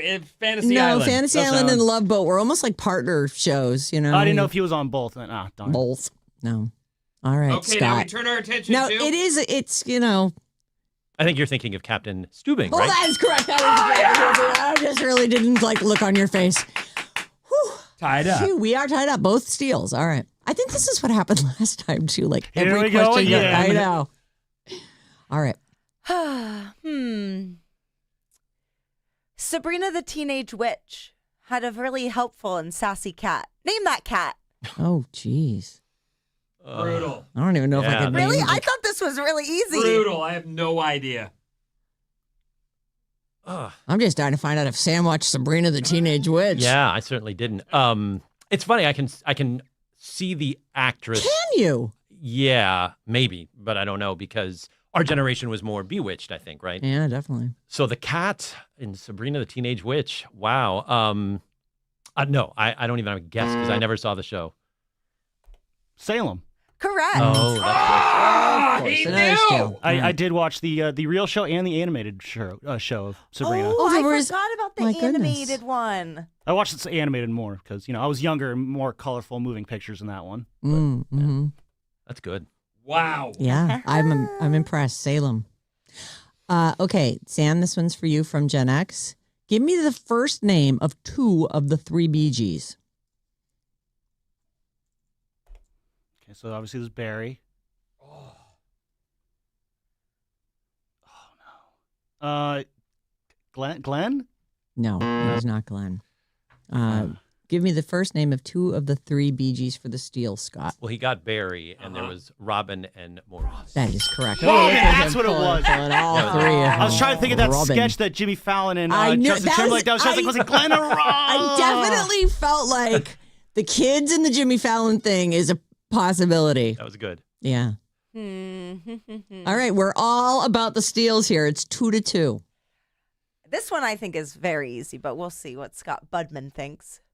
Who coined the term "that's hot"? That is a good question. I'm going to guess Paris Hilton. Yes. I didn't do That's it in her hot. voice because I was like, that'll give it away for sure. Hold on a second. Wait, I have it here. That's You have her hot. voice? That's hot. What's the score now? That's hot. The score's 3-2. All right. Who's winning? We are. Okay, Vin. good. Yeah. Just wanted to make sure. Oh, cut that. All right, don't talk a big game yet, buddy. That is true, Vin. I mean, I'm you don't just want to sitting here. jinx I us. didn't do anything. In Jerry Maguire,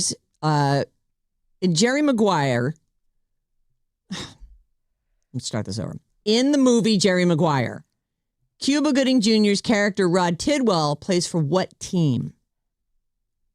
In Jerry Maguire, Cuba's character plays for what team? Show me the money.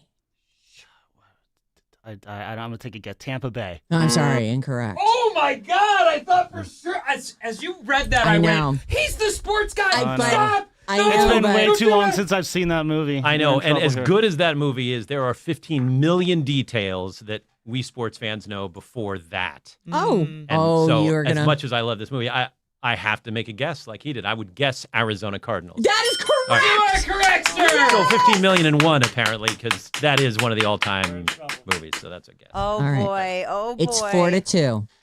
Question number 4. Yes. All right. From the Zillennials to Scott Budman. Finish the, I guess you could call it lyric or jingle. Finish the jingle. I have a structured settlement and I need cash now. Oh. That was awesome. I have no idea what it is, but I have a I structured don't know settlement. this either. I need cash now. You guys don't watch and enough there's TV. no, apparently not. And there's another line to that. Yes. Oh, I love this. Oh God, I'm gonna. It's gonna be something like bail bonds, and I just don't know. I'm sorry, I don't know this. I'll give it over to my Sam. man. Call J.G. Wentworth. 877 cash now. Oh, 877 cash now. 877 cash now. Bum, ba-dum, bum, bum. Ah! Awesome. Oh, Did you guys know this? You I follow? did not know no, that, no. absolutely not. That was awesome. Sam. Great song though, and you guys singing is really. I mean, it touched my That heart. was the best part right there. It's such a hit. All right. Now I'm looking at this question that we talked about earlier, you guys. I don't know. What was the name of the groundbreaking computer that was introduced to the public in 1984 via a Super Bowl commercial? I need the exact name. Oh, no. I've seen that ad so many times, I can't remember it, though. Macintosh Apple Pro? I'm going to give you that. Yeah, get it. It is the Macintosh. Yes, yes, yes. It's just the Macintosh. Oh, awesome. But the fact All that right. you said it first, I gotta. Yeah. That's a winner. All right, 4 to 4. Shot in the dark. 4 to 4. 4 to 4. 4 to 4. Yep. Oh my God. This is so stressful. I know. Okay. I knew that question was dicey. All right. Scott Budman. What were Ed and Eddie's favorite snack? I don't know who Ed and Eddie are. Again, and also Scott looks confused I'm by coming this. way short on the TV shows, I'm guessing. If it was even. It was on Cartoon Network. Oh, no. If that helps. No. I mean, that eliminates me. You're more of a Nickelodeon guy? Actually, yeah. Yeah, a little me bit. too. Me too. A little bit. All right. Ed and Eddie. Take a stab at it. French fries. No. Jawbreakers. Correct. Nice. Well done. The Guys, millennials pull into the lead. guys, this is the most ridiculous cartoon you've ever seen in your life. 3 guys named Ed and Eddie. They're basically like planks walking around. And they eat these jawbreakers that are the size Planks. of beach balls. Oh. And they keep them in their jaw, so they each have one basically beach ball in their jaw walking around all the time. And they're up to planks with a shenanigans. beach ball stuck in there. That's funny. It's ridiculous. Never heard of it. Ridiculous. Me either. What's our score at now? Its score is 5 to 4. All right, take it easy. If you get it, you win. If you don't get it and we get the steal, we're freaking tied again. People are going to think we're making this up. Kind of feel like I should just throw it just to get the tie, right? I'm not going to do that. Don't do that. Don't do that. What group performed Don't You Forget About Me from the Breakfast Club? What's the name of the band whose song is Don't You Forget About Me? I'll be around. Oh, I love that dancing, movie you know and it, that song. baby. Oh my God, I can't remember. Take a stab at it, Sammy. I'm not throwing this. I swear. I don't remember. So that's a no answer. I guess so. Yeah. All right. What do you think, Scott? Can you pull it? Yeah, Simple Minds. Simple Minds. We are tied 5 to 5. No way. Incredible. Here's a piece Scott of paper. gave me a knowing wink after the question you was asked, and I was you like, knew. oh my God, please don't let him get it. I can always tell from Sam's body language if he's going to be able to answer or not. By the way, I looked up Ed, and Eddie. I have nothing for that. Maybe it was they had one friend who was a plank or one No, of they the had guys- there was the character plank who was a plank of wood. Oh, they weren't all planks? No, they weren't all Look. planks, but they were weirdos. I mean, it's a cartoon. Yeah, they were con artists. Cartoon basically. Network. Wow. Oh. Yeah, I don't recognize I've them never at seen all. that That's before. funny. But okay. You know. Hey, I wasn't a fan. she got. You know what? He got it. Her person got it. Right. You're right. That's good. That's good. All right. So here we go. We're going to tie break now. Oh God. Everybody's got their paper. Everybody's ready to go. You guys are going to write down your answers, and then we'll reveal them. Wait. Use the pink pen for good luck. Oh, boy. I'm just feeling the energy from it. Hold on. I must have a good... This is my pen I use every day. Oh no. This is my pen. Sarah pen. All right. All right. I'm using the same Oh, you paper need I've some used the paper? last 2 times too. So. Oh, you use one of Vinny's sheets of paper and use Sarah's pen. Wow. Oh, yeah. We got little things, superstitions, too. All right, you ready? Yeah. How many unique participants have been on the show Survivor? Oh, that's a good question. So from season 1 to season 50, Yes. no repeats. No repeats. Unique How many participants unique participants have been on the show Oh, Survivor? That's a good question. And it's whoever gets closest. It doesn't matter if you It go doesn't over. matter if you go over. In fact, if you're on either side, perfectly aligned like you were the first time, we're just going to go to the next tiebreaker question. Vinny is stressed. Hands. I'm trying to do math, actually, which is really. You're right. I'm stressed. I can't do math. Oh. I'm not even going to try. I think Jeff said this number on this season. He did. Okay. Yep. Did you write down your answer? Oh, no. Oh, you're just sitting here thinking this about is it? embarrassing, never having watched Oh, Survivor. you haven't even No. watched it. So I'm going to guess. Do you watch Survivor, Sam? Not a little bit. Man, Not recently. this season's amazing. I don't think I've watched in like 12 years. Oh, boy.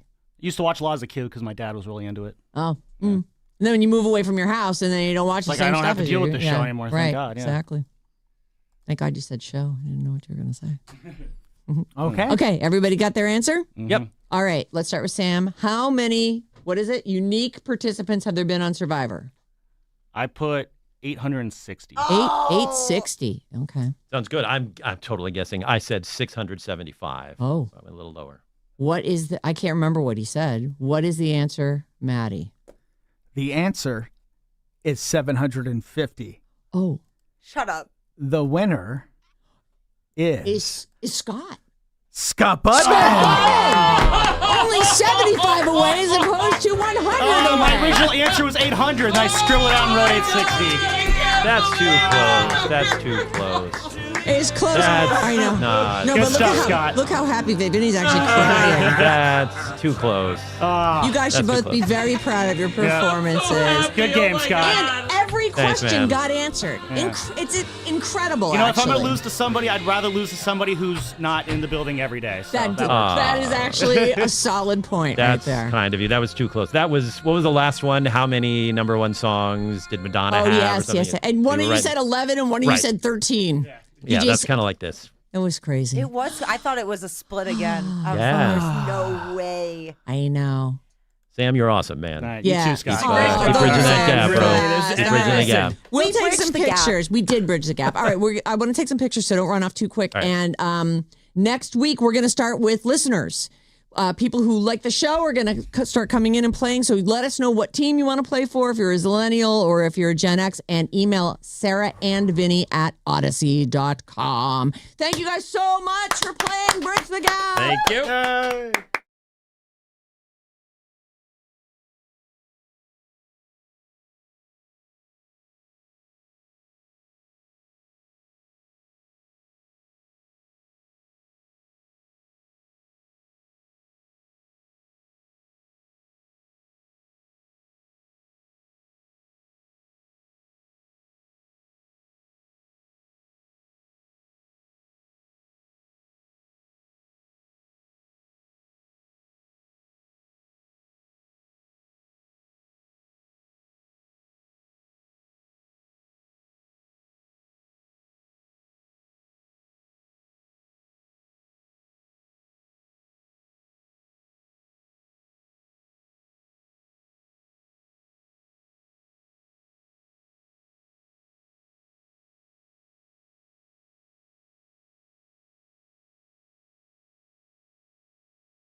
Alice 97.3, Sarah Vinnie, Alice's morning show. Wow, it feels great to be in the presence of greatness right now. Oh, sorry. But also, a winner. I mean, would have to ask Scott Budman about that. Scott, how does it feel to be a winner? I have you guys to thank because it's been a couple months now, and people ask me about you guys in this show all the time. But about like, hey, you talked about the new phone. It's hilarious to see people our age come up and be like, hey, thanks for repping the generation. Which I never had before. Oh my God. That's new. So thanks to you guys. Perfect. Look at us. Well, and you leave a a champ, which is great thing. Really all right, fun. Let's get to the news. What's up, everyone? This Alice Report is brought to you by Atco Pest Control. Yellow jackets can quickly take over outdoor spaces in May. Atco Pest Control handles nests early to prevent bigger issues. Go to atcopest.com. That's atcopest.com. Mention you heard about Atco on Sarah and Vinnie and get 10% off Yellow Jacket services this month. They are pesky. They are. Listen, this weekend. Oh, yes. I should tell you, weather-wise, we've got some blue skies, but some clouds overhead, and it's going to be a warm day. Warming up. I like that. Mid-70s and getting hotter into the weekend. Speaking of this weekend, it's Mother's Day on Sunday. Oh, yeah, don't forget your mom. Don't forget about mommy. Okay, so we've got Scott Budman here in studio, so we're lucky because he's been paying close attention to one of the biggest things going that no one is even hearing about. Yeah, I didn't know about this until I saw it on your... Crazy that this is happening right over across the bay in Oakland, and you're going to the trial? Yeah, been there since it started, heading over after we talk. The trial? Oh, you are? Oh, yeah. The trial we're speaking of is Elon Musk versus OpenAI. Yes. And the little background I was able to do on it, and if you want to fill people in, you probably have a comprehensive way of saying this, but he funded OpenAI early on. Elon did. So That's what their argument is about, is where the business is headed. Oh, this isn't about somebody stole something from somebody else. This is, are we going to make any money off of this? Well, right. There's a lot of money to be made. OpenAI, one of the most successful startups literally in history. I mean, it's riding an AI wave that is incredible right now, pretty much propping up our entire economy. OpenAI has a market value of some $850 billion. Jesus. But in the early days, a couple of things happened. One, it was started as a nonprofit. Sam Altman, Greg Brockman, you may have heard those names. Yeah. They started the company to be a nonprofit to keep AI safe because AI was just getting started. We're talking 2016, 2017. People were worried. We were talking about what's AI going to bring to our lives and is it going to kill us all? Right. They said, let's start a nonprofit to make sure that AI is safe. And among those who were on board very early, Elon Musk, already extremely wealthy from Tesla and SpaceX. He said, I'll fund you. I'll kick in about, he kicked in like $34 million, kept them going, paid their rent for a while. Oh. And then OpenAI essentially pivoted and said, okay, we'll keep the nonprofit, but we also want to be a for-profit. After all, we need to fund computing power to do, among other things, ChatGPT, which got wildly famous. Everybody loved it. Yep. It costs a lot of money. And Musk said, look, this should be a nonprofit. I'm out. Oh. And there's a lot of fighting in there. This is literally, I assume, I haven't sat in on a divorce proceeding before, but it feels a little bit like that. Like a breakup. Yeah, both parties are all in the courtroom. It's a small courtroom and not much bigger than this room. And so when Elon Musk is on the stand, Sam Altman is like 20 feet away. Oh. And they're talking about how they don't trust each other and you owe me all this money. Musk is saying two things. One, because of the money he put in, he is owed $134 billion. Because of the $850 billion that it's currently worth. Right. So essentially, I made this investment. I have an equity stake. I deserve that much money. Two, he says, because they went to for-profit instead of nonprofit, Altman should step down from the board and they should have to go back to a nonprofit, which would really change, 850 billion things about that company if it were only a nonprofit. And OpenAI is coming back and saying, hey, we can be both. You can do two things at the same time, which is true. A company can have a nonprofit wing. Many companies do it. They set aside some stock. They said, this is going to be for charity while we're over here on this side making the money. Well, you make the point, though, that it costs I've heard it. So just to have an exchange that doesn't even ask for any information from ChatGPT supposedly is 12 gallons of water and $350.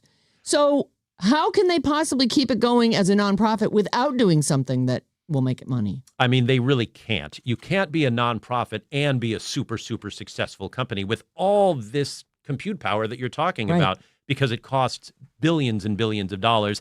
And you're right. One of the backlash reasons against OpenAI and AI in general is what it does to the environment. It uses a ton of energy and water, et cetera, et cetera. You know, we talked about this when Bitcoin got big, like, to mine this cost. Yeah, I couldn't even figure. I still don't know what's going on with the cryptocurrency. Well, which is another discussion, but right. So we're seeing this backlash. But there are lots of people, business people, who say we need AI. I mean, Drive Up 101, 100% of the ads you see are AI. The companies that are powering the stock market. It's the wave. Now, exactly. It's gigantic. And that costs a lot of money and a lot of investment. OpenAI has invested in companies. It's taken in investment. It's talking about going public. It already has, as a private company, an $850 billion valuation. This would be one of the biggest, if not the biggest IPOs.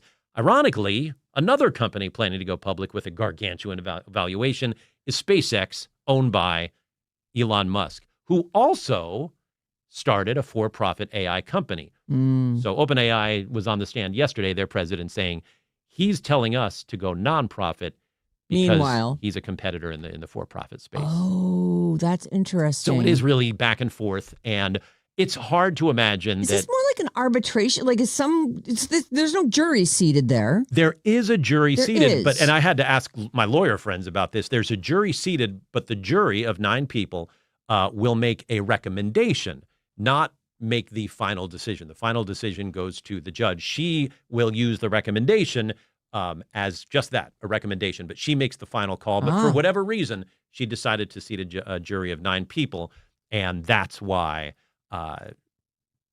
they are there. This is so crazy. Yeah. You know, he's obviously going to be the first trillionaire, right? How close is he now? He's pretty close, and as soon as SpaceX goes public, he'll be a trillionaire. Yes, because of what he owns in both that company and Tesla. It's sort of amazing what he pays attention. Not that he shouldn't. I mean, he's a businessman, but like even when he, had to get his hands on Twitter, I'm like, that is such small potatoes compared to like what your fingers are already in. It's true, but while rockets are amazing and electric cars are great for the environment, who has more power than someone who can control, and I use that word, I know it's doing a lot of work, but who can control the message that goes out to millions and tens of millions of people a day, like he does on Twitter. And that's a big, I see, hammer to carry. But that's a little different than trial. What happens with the trial? Who knows? It's interesting in jury selection, almost to a person. All the candidates were like, I'm skeptical about AI. I don't trust it. Oh. It's making some people rich, but not me. I'm worried it's going to take my job. If you were of a certain age, I'm worried it's going to take my kid's job. There's a lot of mistrust about Elon Musk, people saying he's this, he's that. And so, even his lawyers were like, okay, but can you judge a trial fairly? Right. And there are protesters outside the courthouse with signs saying, doesn't matter who loses or wins, everybody loses if there's AI. The tide has turned from this kind of exciting, sexy technology to something that people don't trust and worry about taking their job. And that seems to be the majority view right now. Well, first of all, it's weird to seat a jury of their peers when there are no peers, can experience that kind of wealth. Right. You got to get Bill Gates and Jeff Bezos and people from the Walton family. Like, that's it. Those are the only people who would be like, no, that was fine. Yeah, and I'm sure listening to the arguments, there's backlash just in someone's head. Like, why you? Right. Right. It's like listening to, let's say, divorce court, but instead of the problems that we all have and, talking about custody or who gets the dog or the car, it's literally who gets $30 billion today and who gets $130 billion tomorrow. It's just so far above what anyone can imagine in their own lives. And, I can't imagine a place or many places where they could seat a jury of their peers. But Oakland, California, and I say this as a proud native of Oakland, California, we're not Elon Musk's peers. We're just not. No. And who is, even here in the Bay Area? Anywhere. Like maybe some Martians are. Well, you know what's interesting is that I do think, and this goes all the way back to the late 90s, we're talking to Scott Budman from NBC Bay Area, and he's covering the trial between Elon Musk and OpenAI, but we're sort of, it's going on a little further than that. Yeah. In that, I think the AI situation, it's taking jobs today from people. And they like we've talked about Uber.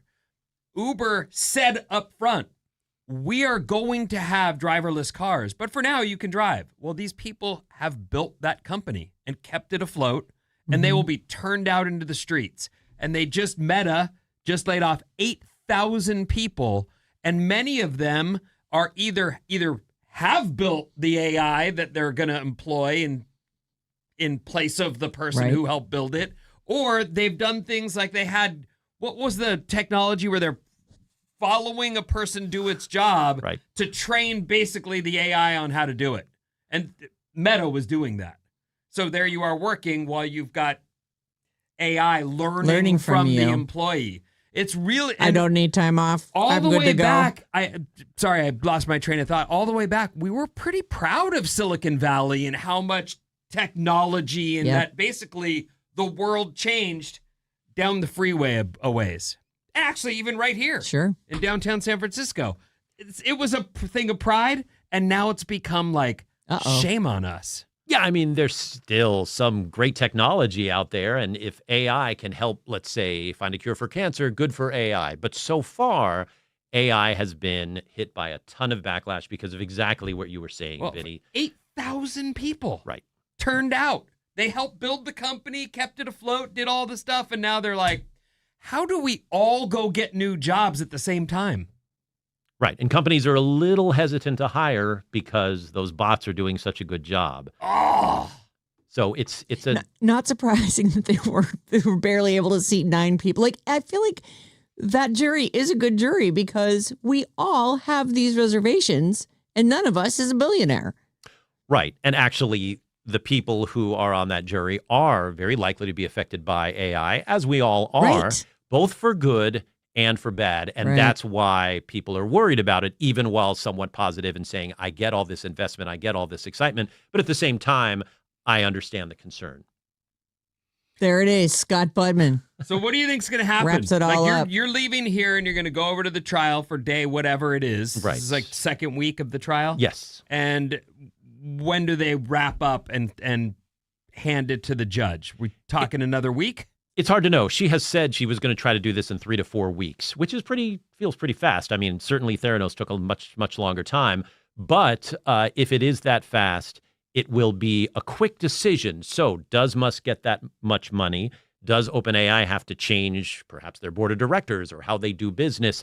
And ultimately, a lot of money may change hands, but do the lives of those 9 people or any of us listening today really change if Musk gets a little richer or if OpenAI gets a little poorer? I don't know. I think the drumbeat of AI continues to go on for as long as the investment lasts. Now, if a company steps forward and says, you know what, we've been using AI for a few years and bad news, doesn't help our bottom line, that could crater a whole lot of companies who are counting on AI to improve bottom lines. But that hasn't happened yet. And so we're still waiting for, dare I say, a verdict on AI in general. If you were on that jury, just seeing what you've seen to this point in the trial, what would your recommendation be to the judge? It's a good question. There's more to come on how involved Musk was and how he left the company. So I don't really know exactly if he was wronged. But the idea that you can have both a for-profit and a nonprofit is absolutely done all the time. In fact, Silicon Valley helped make that popular. Early companies like Hewlett-Packard set aside some stock way back in the day before they went public. And that was funds their foundation and their... eBay did the same thing. And so eBay has always had this, like, if we do well, the charity makes more money and the people we hire for the charity, who are not the people over here doing code or whatever, they dole out the charity. But if we do well as a company, they have more money to donate. And that's great. And that's something that a lot of tech that works companies in their have done. favor. Right. I mean, if that's kind of a normal... And I think that the monopoly thing where now Elon Musk has his other for-profit AI thing, like that can't work in his favor. Like you can't because you're going to compete with me. Right. And that's part of the backlash is people saying, hey, what about AI for good? All it's doing right now is really enriching some people who are already decabillionaires. Yeah. All right, so we're talking to Scott Budman, NBC Bay Area newsman, handsome TV guy, irreplaceable by AI. That can't happen. But you do have some kids, and they're coming up. They're coming into the job market. They're going to be, like, as you mentioned that a second ago, what's going to be available for our kids to do? I've already thought of that and gone, I can't even. I know. I can't even take that on right now. They're little kids. Right. Little kids have time. There are always kids who come out of college in tough economic times. Many of us did. Some had a smoother path. One thing we are seeing now, though, is tech companies eliminating a layer of coding internships and even that early layer of coding jobs because AI does that so well. And so we are, and I do meet people when I do these stories, 22 and 23-year-old young men and women who have computer science degrees, and they're newly minted, they're excited, they're ready to go, and they're told, well, those jobs just don't exist anymore. The ones that 4 or 5 years ago were kind of your golden ticket. And so now it's time to pivot and say, okay, I am good with computer skills, I'm good with data sets, whatever it is, but you have to pivot. And that's what a lot of these tech workers are told to do. You've got to get with AI. You have to figure out a way to be a manager or a trainer of these bots or something, because that's where the jobs are going. And so young people are hitting a wall, not a permanent wall, but a bit of a wall to say that whole layer of entry-level jobs has been taken over by bots. It feels like we talk about this in radio all the time about how there's no farm league anymore. Like, okay, fine, AI takes over these sort of lower level jobs, but as these other, higher end programmers age out, there's not going to be anybody with that kind of experience to jump over. Like, I actually feel like this is kind of short-sighted to just say, we don't need any of these people. Right. Well, because it's short-sighted in two reasons. One, you're right. What happens to them if they're not trained on the lower level jobs? How do they get to the next level? Two, if we tell enough people who are in college that those jobs are not going to be there for them, they are smart. They're saying, I'm going to study something else. I'm going to do something else. I'm going to go somewhere else than Silicon Valley. And we lose a ton of brain power. And that's a concern. It is. It sounds like a bubble popping to me. Our text number is 800-400-3697. That's where we get our texts. And Maddie's on the show. 415, I work at Oracle, and just last month I watched many of my coworkers lose their jobs, not due to AI replacing their roles, but due to the cost of building the infrastructure to support AI in the future.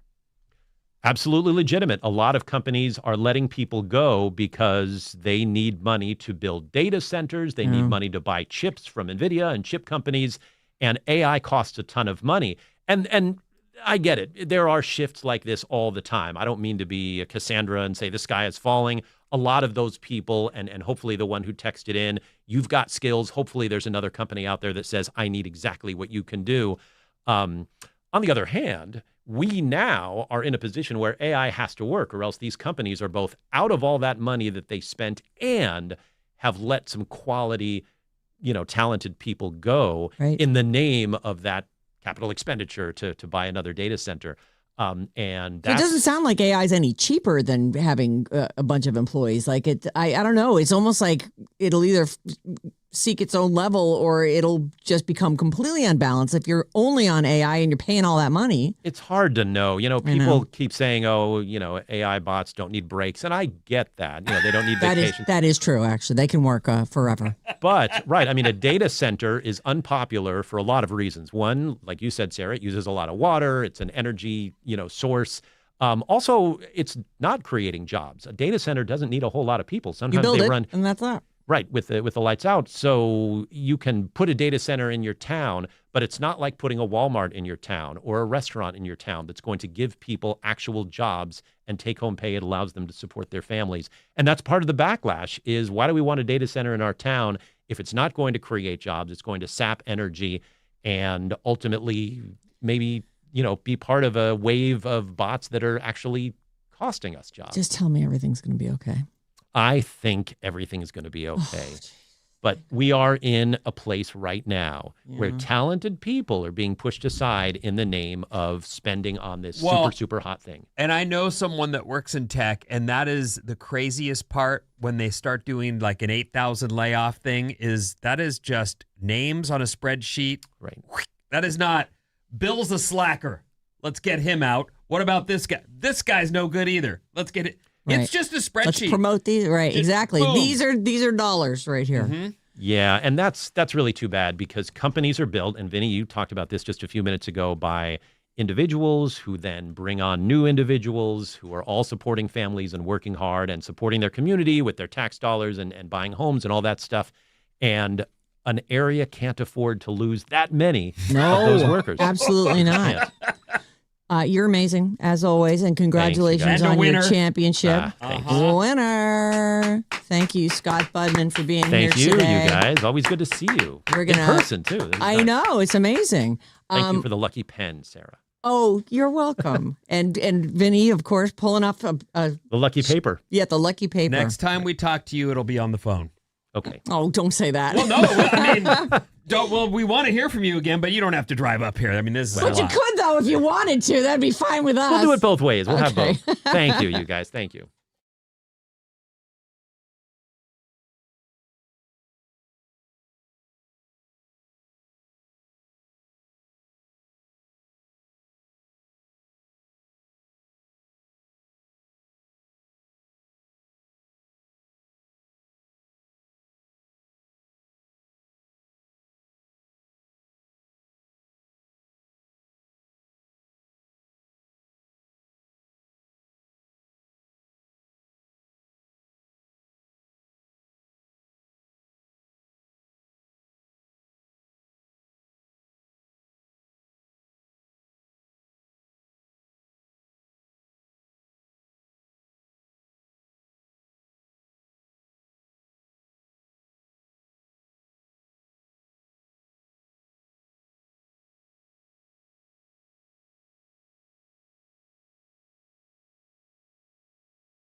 Alice, 97.3. Sarah and Vinnie, Alice's morning show. Huge thank yous to Scott Budman, NBC Bay Area, who is a champion in Bridge the Gap. It was very exciting. That was a great round. And, of course, to Sam Lubman, who's, I think he's also a 3-time winner. And he just came back to sort of settle the score there. And our own Bob is going to go play the trivia game down at the game coming up at 9:30 today. Those copycats. I know. They saw how much fun we were having, and they did. Like, we should start. Well, we've own had game. literally every single one of them on our show at this point. The entire station. We went through the whole station. So yeah, that'll be fun. What do they do? Like is it sports based? It's a mix. I think it's sports, pop culture, but they pick a year and they ask all the questions from that year. Oh, that's fun. Very fun. We'll see. All right. Let's see how you do. Not well. I don't. You're going to be super fun, very entertaining, and that's all that matters. I don't suppose there's any way we can sound. We used to be able to put KCBS on the air at the old studio. No. No? Okay. Really bummed to miss it. Okay, well, good luck to you. I hope that works out. In the meantime, let's give someone some money. Okay. How about $1,000? All right, man. Darn it, every time. Yeah. Like it locks my brain up for a second. What am I supposed to say? Is there something I'm supposed to say here? We're all on the edge of our seats. Say it, Vinny. Take the code word sugar, as in watermelon sugar. Hi. Sugar, SUGAR, to radioalice.com, and you'll have your chance to win $1,000. All right, man. Plus, qualify for the grand prize. I mean, it was like literally 6 seconds ago. You'll also qualify for the grand prize, including round-trip airfare, a 3-night hotel stay, concert tickets to Harry Styles on June 12th in the UK, and that grand prize comes with an additional $5,000. All right, man. I'm ready this time. The word is sugar. Take it to radioalice.com, enter it in. Mason has another code word for you at 12:05, and it's Jane with another one at 3:05.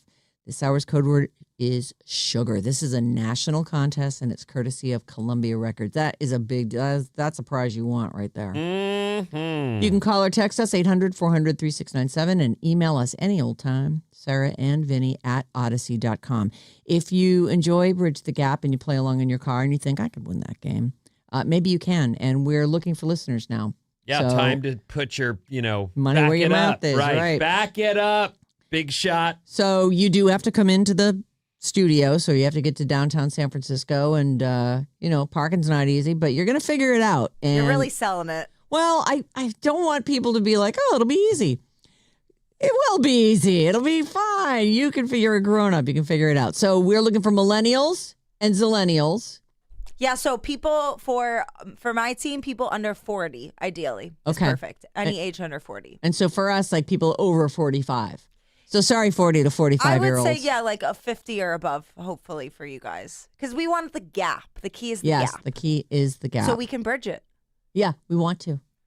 Just trying to make peace. I'm actually really excited. We haven't had listeners come be part of the show in forever. Since before the pandemic. Right. Yeah. So you can email us and please, tell us a little bit about yourself, which generation you want to play for, and include your phone number. Sarah and Vinnie at odyssey.com. It's going to be fun. I like this idea. Okay. Does it have to do with lunch? No, but we're getting lunch. Are you having the beef bourguignon? I don't know what I'm doing. Is that what you were talking about? Food? No, it wasn't about food. But you did remind me that we were about to order lunch, and so I'm going to get you that one sandwich. Whatever's fine. Okay, great. Fantastic. Okay, so I like this idea. Not because it has anything to do with food. Okay. Although, in a way, it kind of does. Okay. You'll see. All right.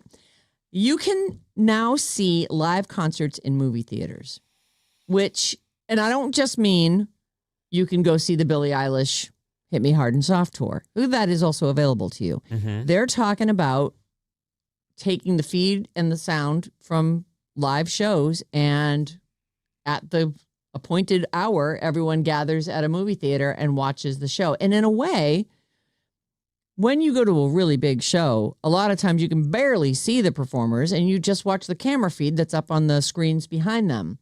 Unfortunately, what you're talking about has value. I know. I don't want it to, but it actually, on top of not being able to get your hands on tickets to begin with, right, and what they would cost if you could get your hands on them, you might find yourself considering the best bet is the movie theater down the street, where you can see it, hear it. You're not part of that moment in time in a real physical way, right? But you're with like-minded people. Yeah, you'll get There's to enjoy some crowd it. energy. Sure.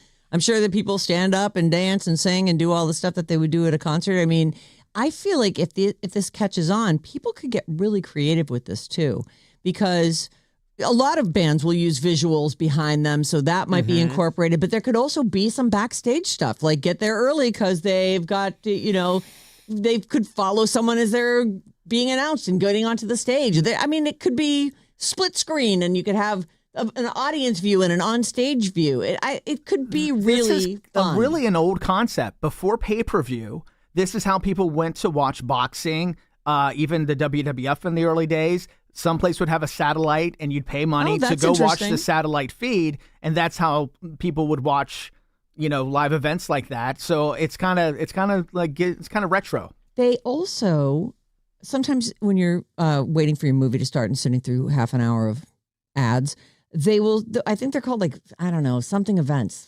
phantasm events, where they would set up cameras and take a Broadway show and play it. And you were able to, I can't think of the name of them. I used to see the ads for them all the time. But they would, it would be like a Sunday matinee, and they would live from Broadway. Yeah, musical. I would have to see what the experience is like. And maybe for young people who haven't been to a bunch of concerts, this is a great starter for them. I still feel like if you're not in that room where that music's happening in real time, you're missing an element of it where and you've heard me say this 1,000 times. I just think a live show where a band is red hot and the audience is into it, that room lifts and floats in a way that nothing can. Right now, the AMC theater chain is going to start showing these live concerts. Yes, you're missing the I am in the same room with this artist, but you're also missing the gigantic price of the ticket, the hassle of getting someplace in a giant crowd and parking and finding your seat, and all the things that can be a hassle. Well, financially, there's an issue. Times are tough, and $1,000 for 2 tickets to a show is too much. The new venture is called Arena One at AMC. What would you pay for this? It starts next month. BB Rexa is doing a show on June 17th, followed by Paris Hilton. So they're starting slow. On the 18th, Maren Morris is doing one on the 20th, and they plan to announce more shows. They'll be beamed to more than 300 AMC locations in 89 markets across the country. So this is happening next month, starting there. And if it goes well, I'm sure other bands will be like, we'd love to make more money. This is how we make our money now, is this touring. Well, you spoke to it. So I went and saw Olivia Rodrigo with my 2 kids and our a good friend of the family, Violet, and we were in the freaking nosebleeds. And I mean, way, way back. And we couldn't see her. Right. You were watching the screen. I could hear it. Yep. But you know she's there. I was watching her on the screen. So would it have been a better experience to have seen that in a movie theater? I bet. Right. It would have been easier to get there. The spot we were at was so vertically high. You're looking down going, someone could die up here. Right. This is high. I hope I don't overbalance. It's really high. I'm there with the 3 girls and I'm in charge. Everybody, I'll go get your popcorn. You just stay put. Buckle your seatbelts. I'm going to go get posters and popcorn and whatever else you need because you're staying put. So what would you pay for? $20 at the most. Oh, really? I was thinking $20 too. It's much more than that. No way. Yes. Like 35. They say the tickets will range from $40 to $75 a seat. Is it an IMAX? Oh, would that matter? Yeah. Well, maybe. Yeah, I don't know, but they're rolling it out at $40 to $75. Probably $75 to see Paris Hilton? Well, hopefully she's $40. I mean, okay, who's 75? BB Rexa? Maybe if you're a big fan. I mean, truthfully, it's still a tiny sliver of what you would pay. I agree. If you went to a concert. However, they'll find out real fast if this is going to fly or not. That's too much. Here's the key. You're not at the concert. Right. Yeah. The main thing you're missing from the concert, because it's live, literally live, right? Mm-hmm. You're still missing. I'm wondering how they're going to handle the experience of it all. Like, are you allowed to be singing? Are people going to be cheering? You would have are we to going to be interacting? Able to stand. Like, people don't want to watch a movie with somebody standing in front of them, and it is going to still feel like a movie experience. So will they be allowed to stand up and dance in the aisles and sing at the top of their lungs? Because I say no.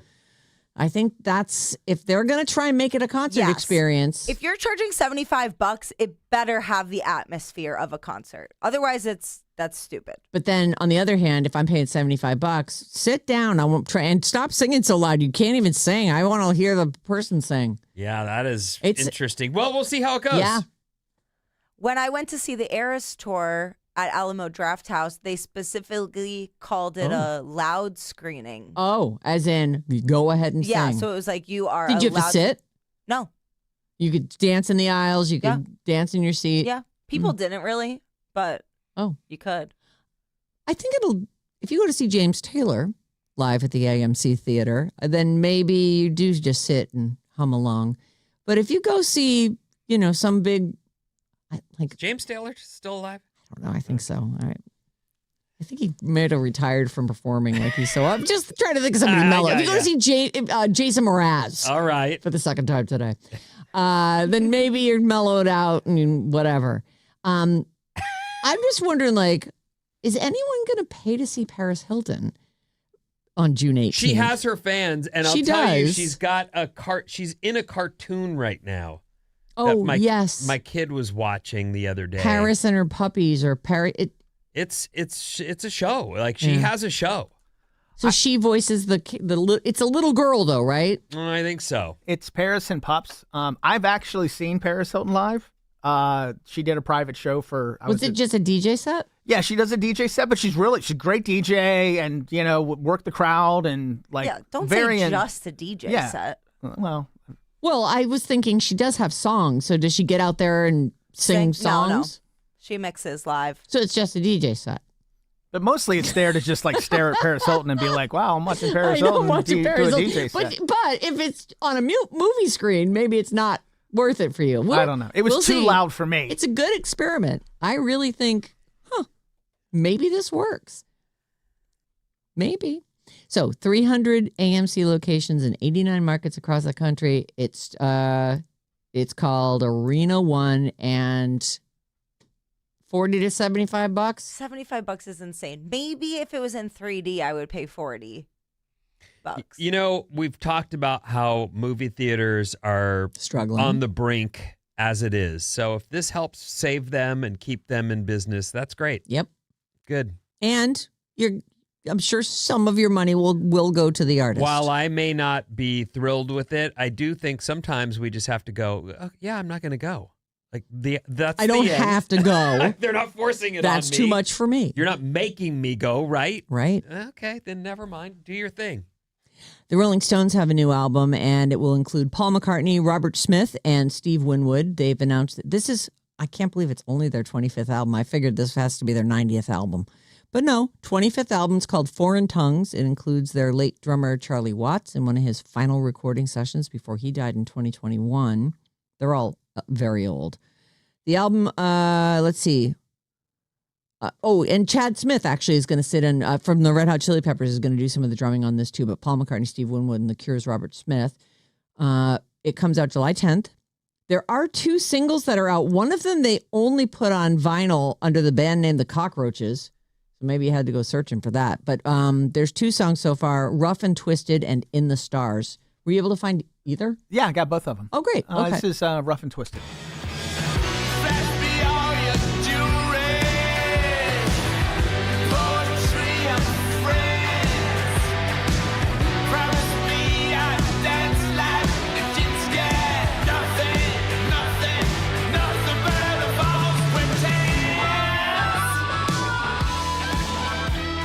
Okay.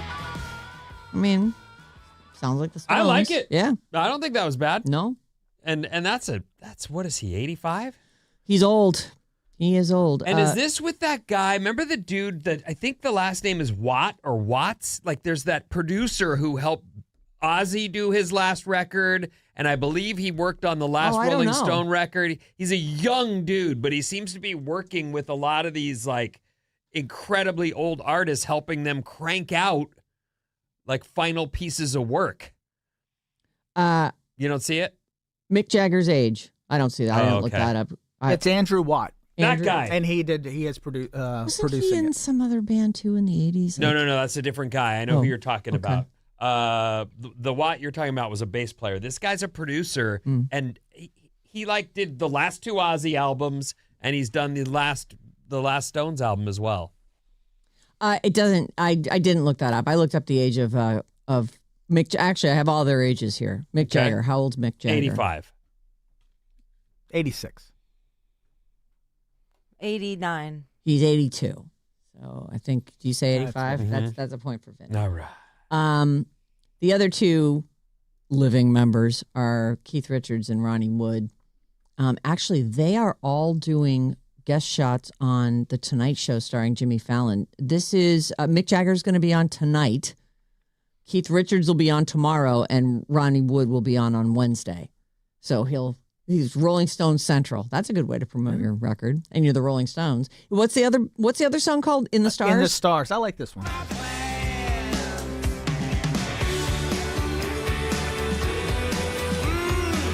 Mm. 82 years old. It could be on any one of their most recent albums, and it would be fine. Might be off Steel Wheels. What was that, a 90s record? Like these guys. That was 90s. Yeah, it's good. Good enough. I'd go see the Stones. I would pay $75 to see the Stones in a movie theater. I feel like they can't they can't go do shows. Keith can't go out and play. Right, I know. But they've got another album coming out, so maybe they hope they can pump that guy full of enough steroids to get him on stage. One more go around. Rolling Stones' new album is out on July 10th, and it's called Foreign Tongues. And I'm out of time. What's coming up? Cheerios, Coca-Cola, and more after these.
Alice, 97.3, Sarah and Vinnie, Alice's morning show. Happy hump day tomorrow morning at 6 a.m., bright and early.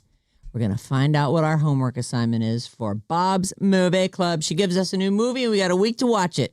And then a week later, we all give our thoughts on it. I hope it's good. Yeah, me too. Last time was... I blame Danielle Reyes from Big Brother because she picked the movie, but yikes. Things to not do in Denver. Just don't. Hopefully a great movie tomorrow morning, 6 a.m. I just realized she's down the hall playing the game. Yep. The game. 95.7 The Game. Bob's on there right now. Go, Bobby. Go, Bob. What's up, everyone? This Alice Report is brought to you by Jumpstart MD. Want to get in shape for summer? Yeah. Start your weight loss journey with Jumpstart MD. Mention Alice and save up to 70%. Yeah. In May? Incredible. Wow. That's a nice way to start. That is a big number. Save up to 70% in May. Call 855-JUMPSTART or visit jumpstartmd.com. All right. Partly cloudy today and warm. Mid-70s is your high and getting hotter as we head into the weekend. Mother's Day is this Sunday. Do not forget your mom. That would just be mean. I want to mention this real quick. You know, one of the things that goes over, it's not that it gets overlooked. It's just that we are here doing our thing. Mm-hmm. But I got a note from Tom in Dublin. Hey, Tom in Dublin. Dear Vinny, thank you for being a part of my workday for decades. While I was visiting Kona on the Big Island, I went into a surf shop hoping to find a shirt. I nerded out with the guy where he goes on to explain that he bought me this necklace. Oh, is that where you got it's the same Christopher? Mm-hmm. What is he in charge of? Safety from drowning? I don't know. Oh. But I already have it on.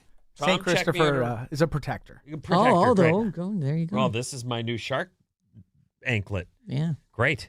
But it is such a big deal to be thought of at all. But while you're on vacation, for you to Hawaii. Right. To have purchased something for me and then actually sent it in along with a handwritten note. Say, Tom? I want to say thanks to Tom and thanks to everybody who gives us a minute of your time. Like, honestly, it's not lost on me. No. So thanks, Tom. That's so sweet. Really, it is very sweet. Like, dang. Really thoughtful. You're on vacation. And I crossed your mind. Really great guy. You're a nice dude. Yeah. Tom. All right. I saw this story and went, what in the... Okay, well, it's not proposing at a baseball game, but it is getting married at Outside Lands. Oh. Did you know they have a city hall there that people go and get married at? Did you know this? In Outside Lands? In Outside Lands, it's now a thing. You can buy a package and get married there. Ceremony packages.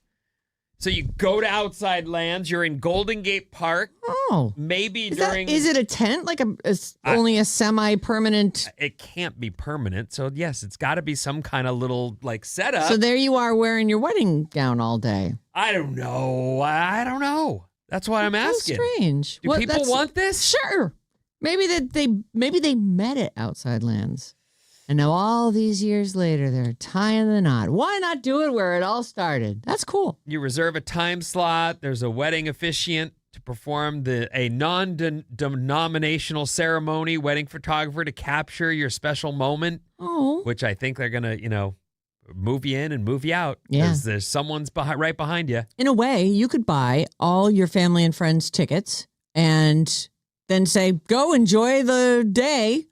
And it probably still costs you less than a regular wedding. It says, do I have to buy a festival ticket? Yes. Booking at Outside Land City Hall is not a festival ticket. So you need tickets to the show, and then you book your wedding, and you have your big day there, and then you party into the night. Yeah. Do the thing you love the most, live music. Knew? No, not I. Iconic brands plan to go over the top this summer as America turns 250. Oh. Remember when it was the bicentennial, Vin? I do. And so I was a little boy. This is the semi-quincentennial. Oh. Semi-quincentennial anniversary. Lovely. As America prepares for America's 250th birthday celebration this summer, several major food companies are going to get in on the party by releasing limited edition patriotic themed products. Cheerios, Coke, Mountain Dew, Oreo. They're all going to have special packaging and special products to commemorate the country's semi-quincentennial anniversary. It is Cheerios exciting. is releasing birthday cake flavored cereal that will hit the shelves in a commemorative red, white, and blue box in early summer. You know what's interesting about this in my head is that I remember it, the 200th, vividly. Yeah. Like I remember there being there's a dam.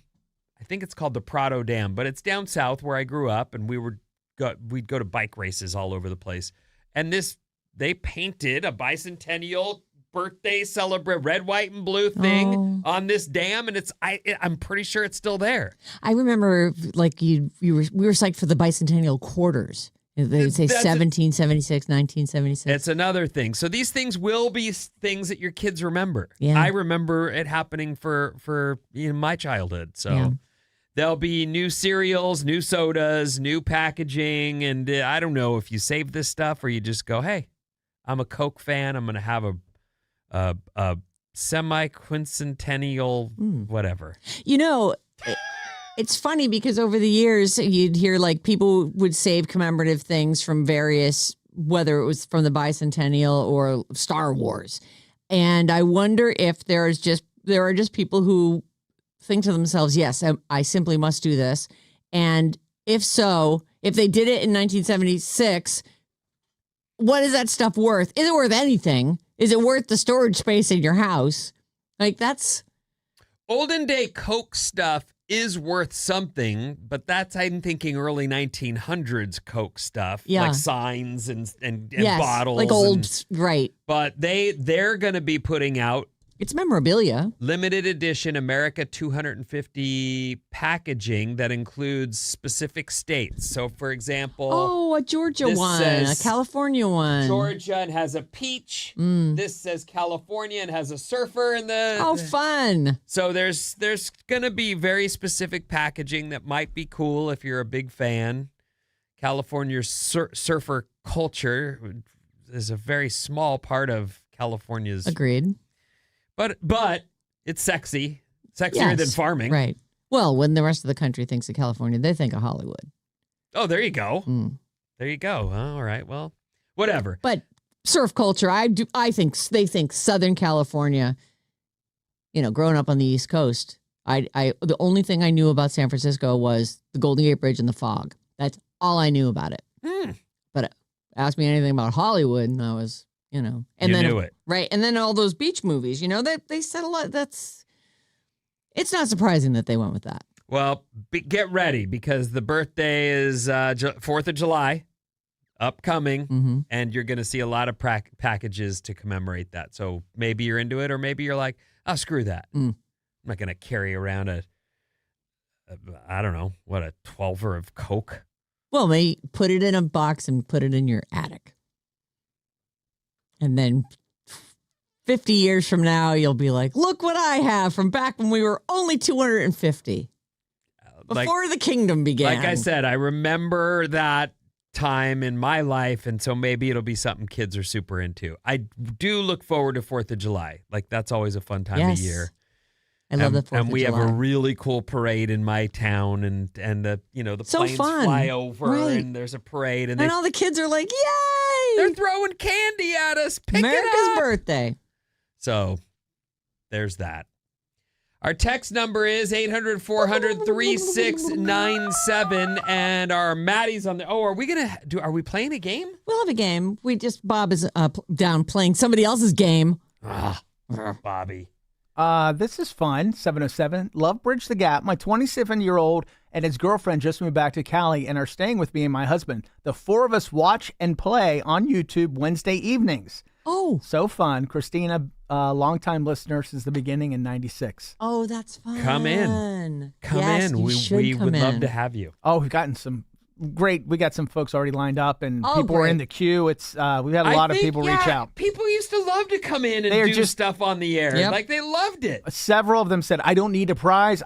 You're the prize coming in to see you guys." And now we're gonna get you something. It's super fun especially when someone is just popping off, and then they get in here and they're absolutely terrified, and you go like, "What? Yeah, don't be nervous. It's just we're just a bunch of dorks hanging out in a room. What happened to the big shot? Yeah. Nothing. Yeah, I'm phone interviewing them today, so Yeah. we'll have some good folks. It's like the Cindy Brady syndrome. The red light comes on and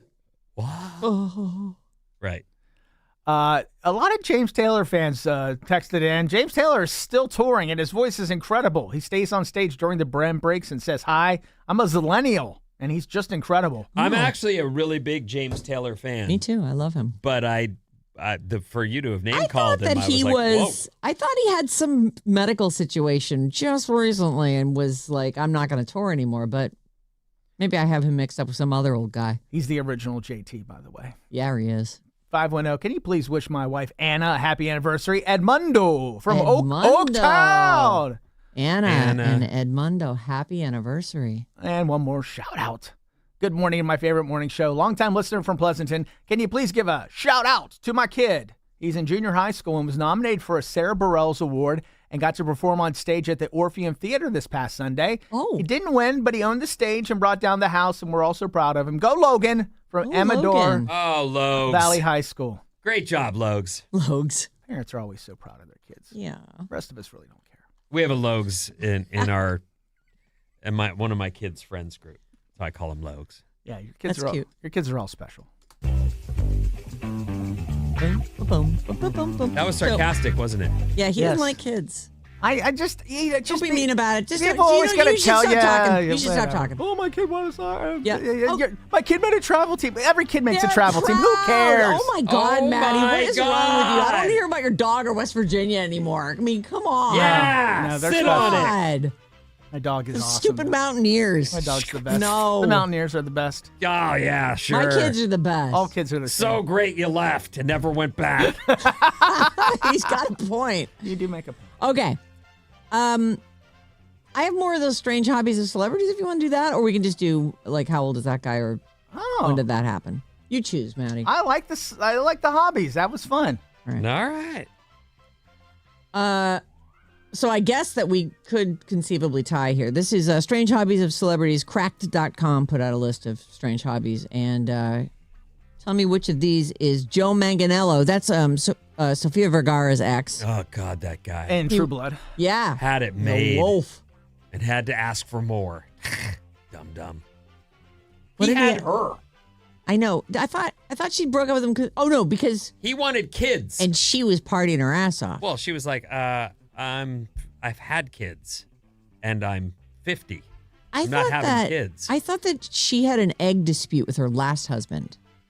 There was one, yes. Yeah.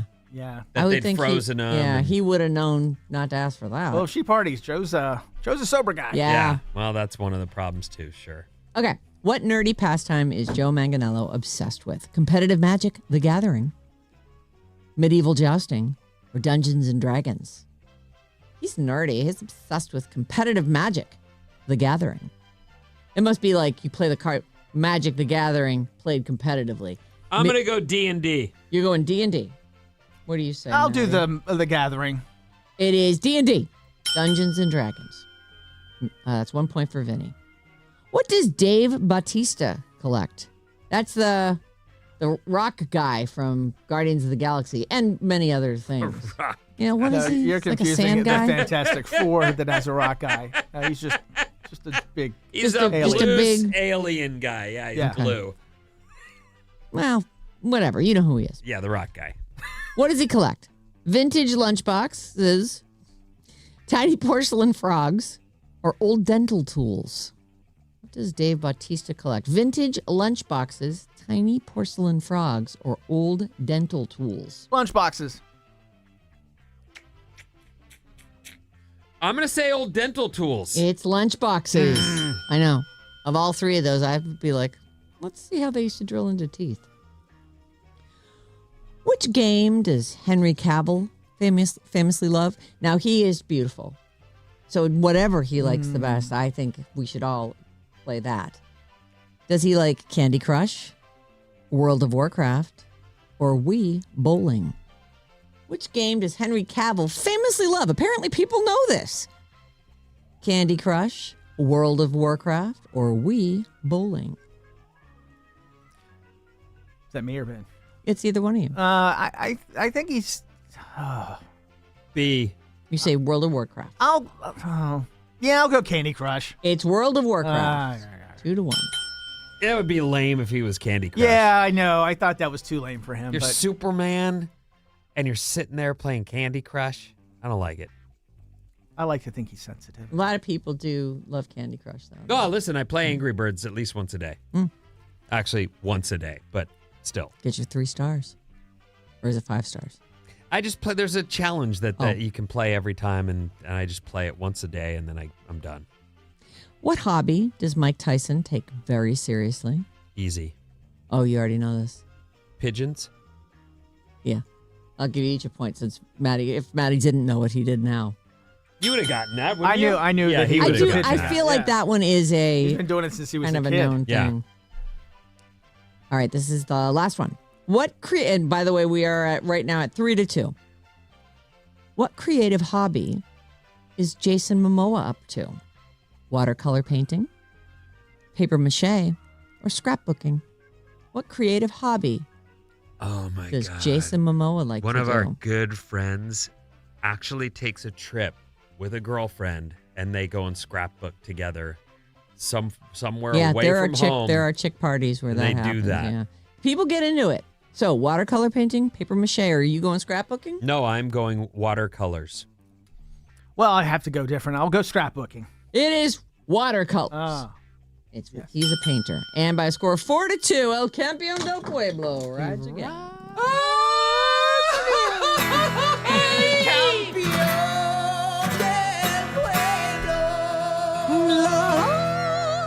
I'm dying to see how our Bob did down the hall at the game. We'll find out tomorrow morning. Yeah. And we'll find out what our assignment is for this week with Bob's Movie Club. Goodbye. Keep it here on Alice All Day. We have your chance to win cash and a chance to see Harry Styles in the UK at 12:05 and 3:05. 2 more code words today with Mason and Jane. Tomorrow morning, Bob's Movie Club. Oh, and I also wanted to say thank you to Sam Lubman from 95.7 The Game, and of course, Scott Budman, not just for playing our Bridge the Gap game today, but also for the tech segment that he does on the regular here. He's on his way now to the trial. I know. Yeah. Probably he's there. And he's, how do you get into a trial late? Do you have to wait for a break? Or does he just go, oh, sorry, I'm late? I have no experience with the law whatsoever. All right. So tomorrow, 8 o'clock in the morning, more Shabuzi tickets. We'll see you then. Survivor tonight. We'll be talking about that bright and early tomorrow as well. Thanks, Tom. Thank you. Oh, for your necklace. For my necklace. That I'm is wearing very, it. very sweet. It's very wonderful. special. Thanks, Tom. All right. Thank you. See you tomorrow.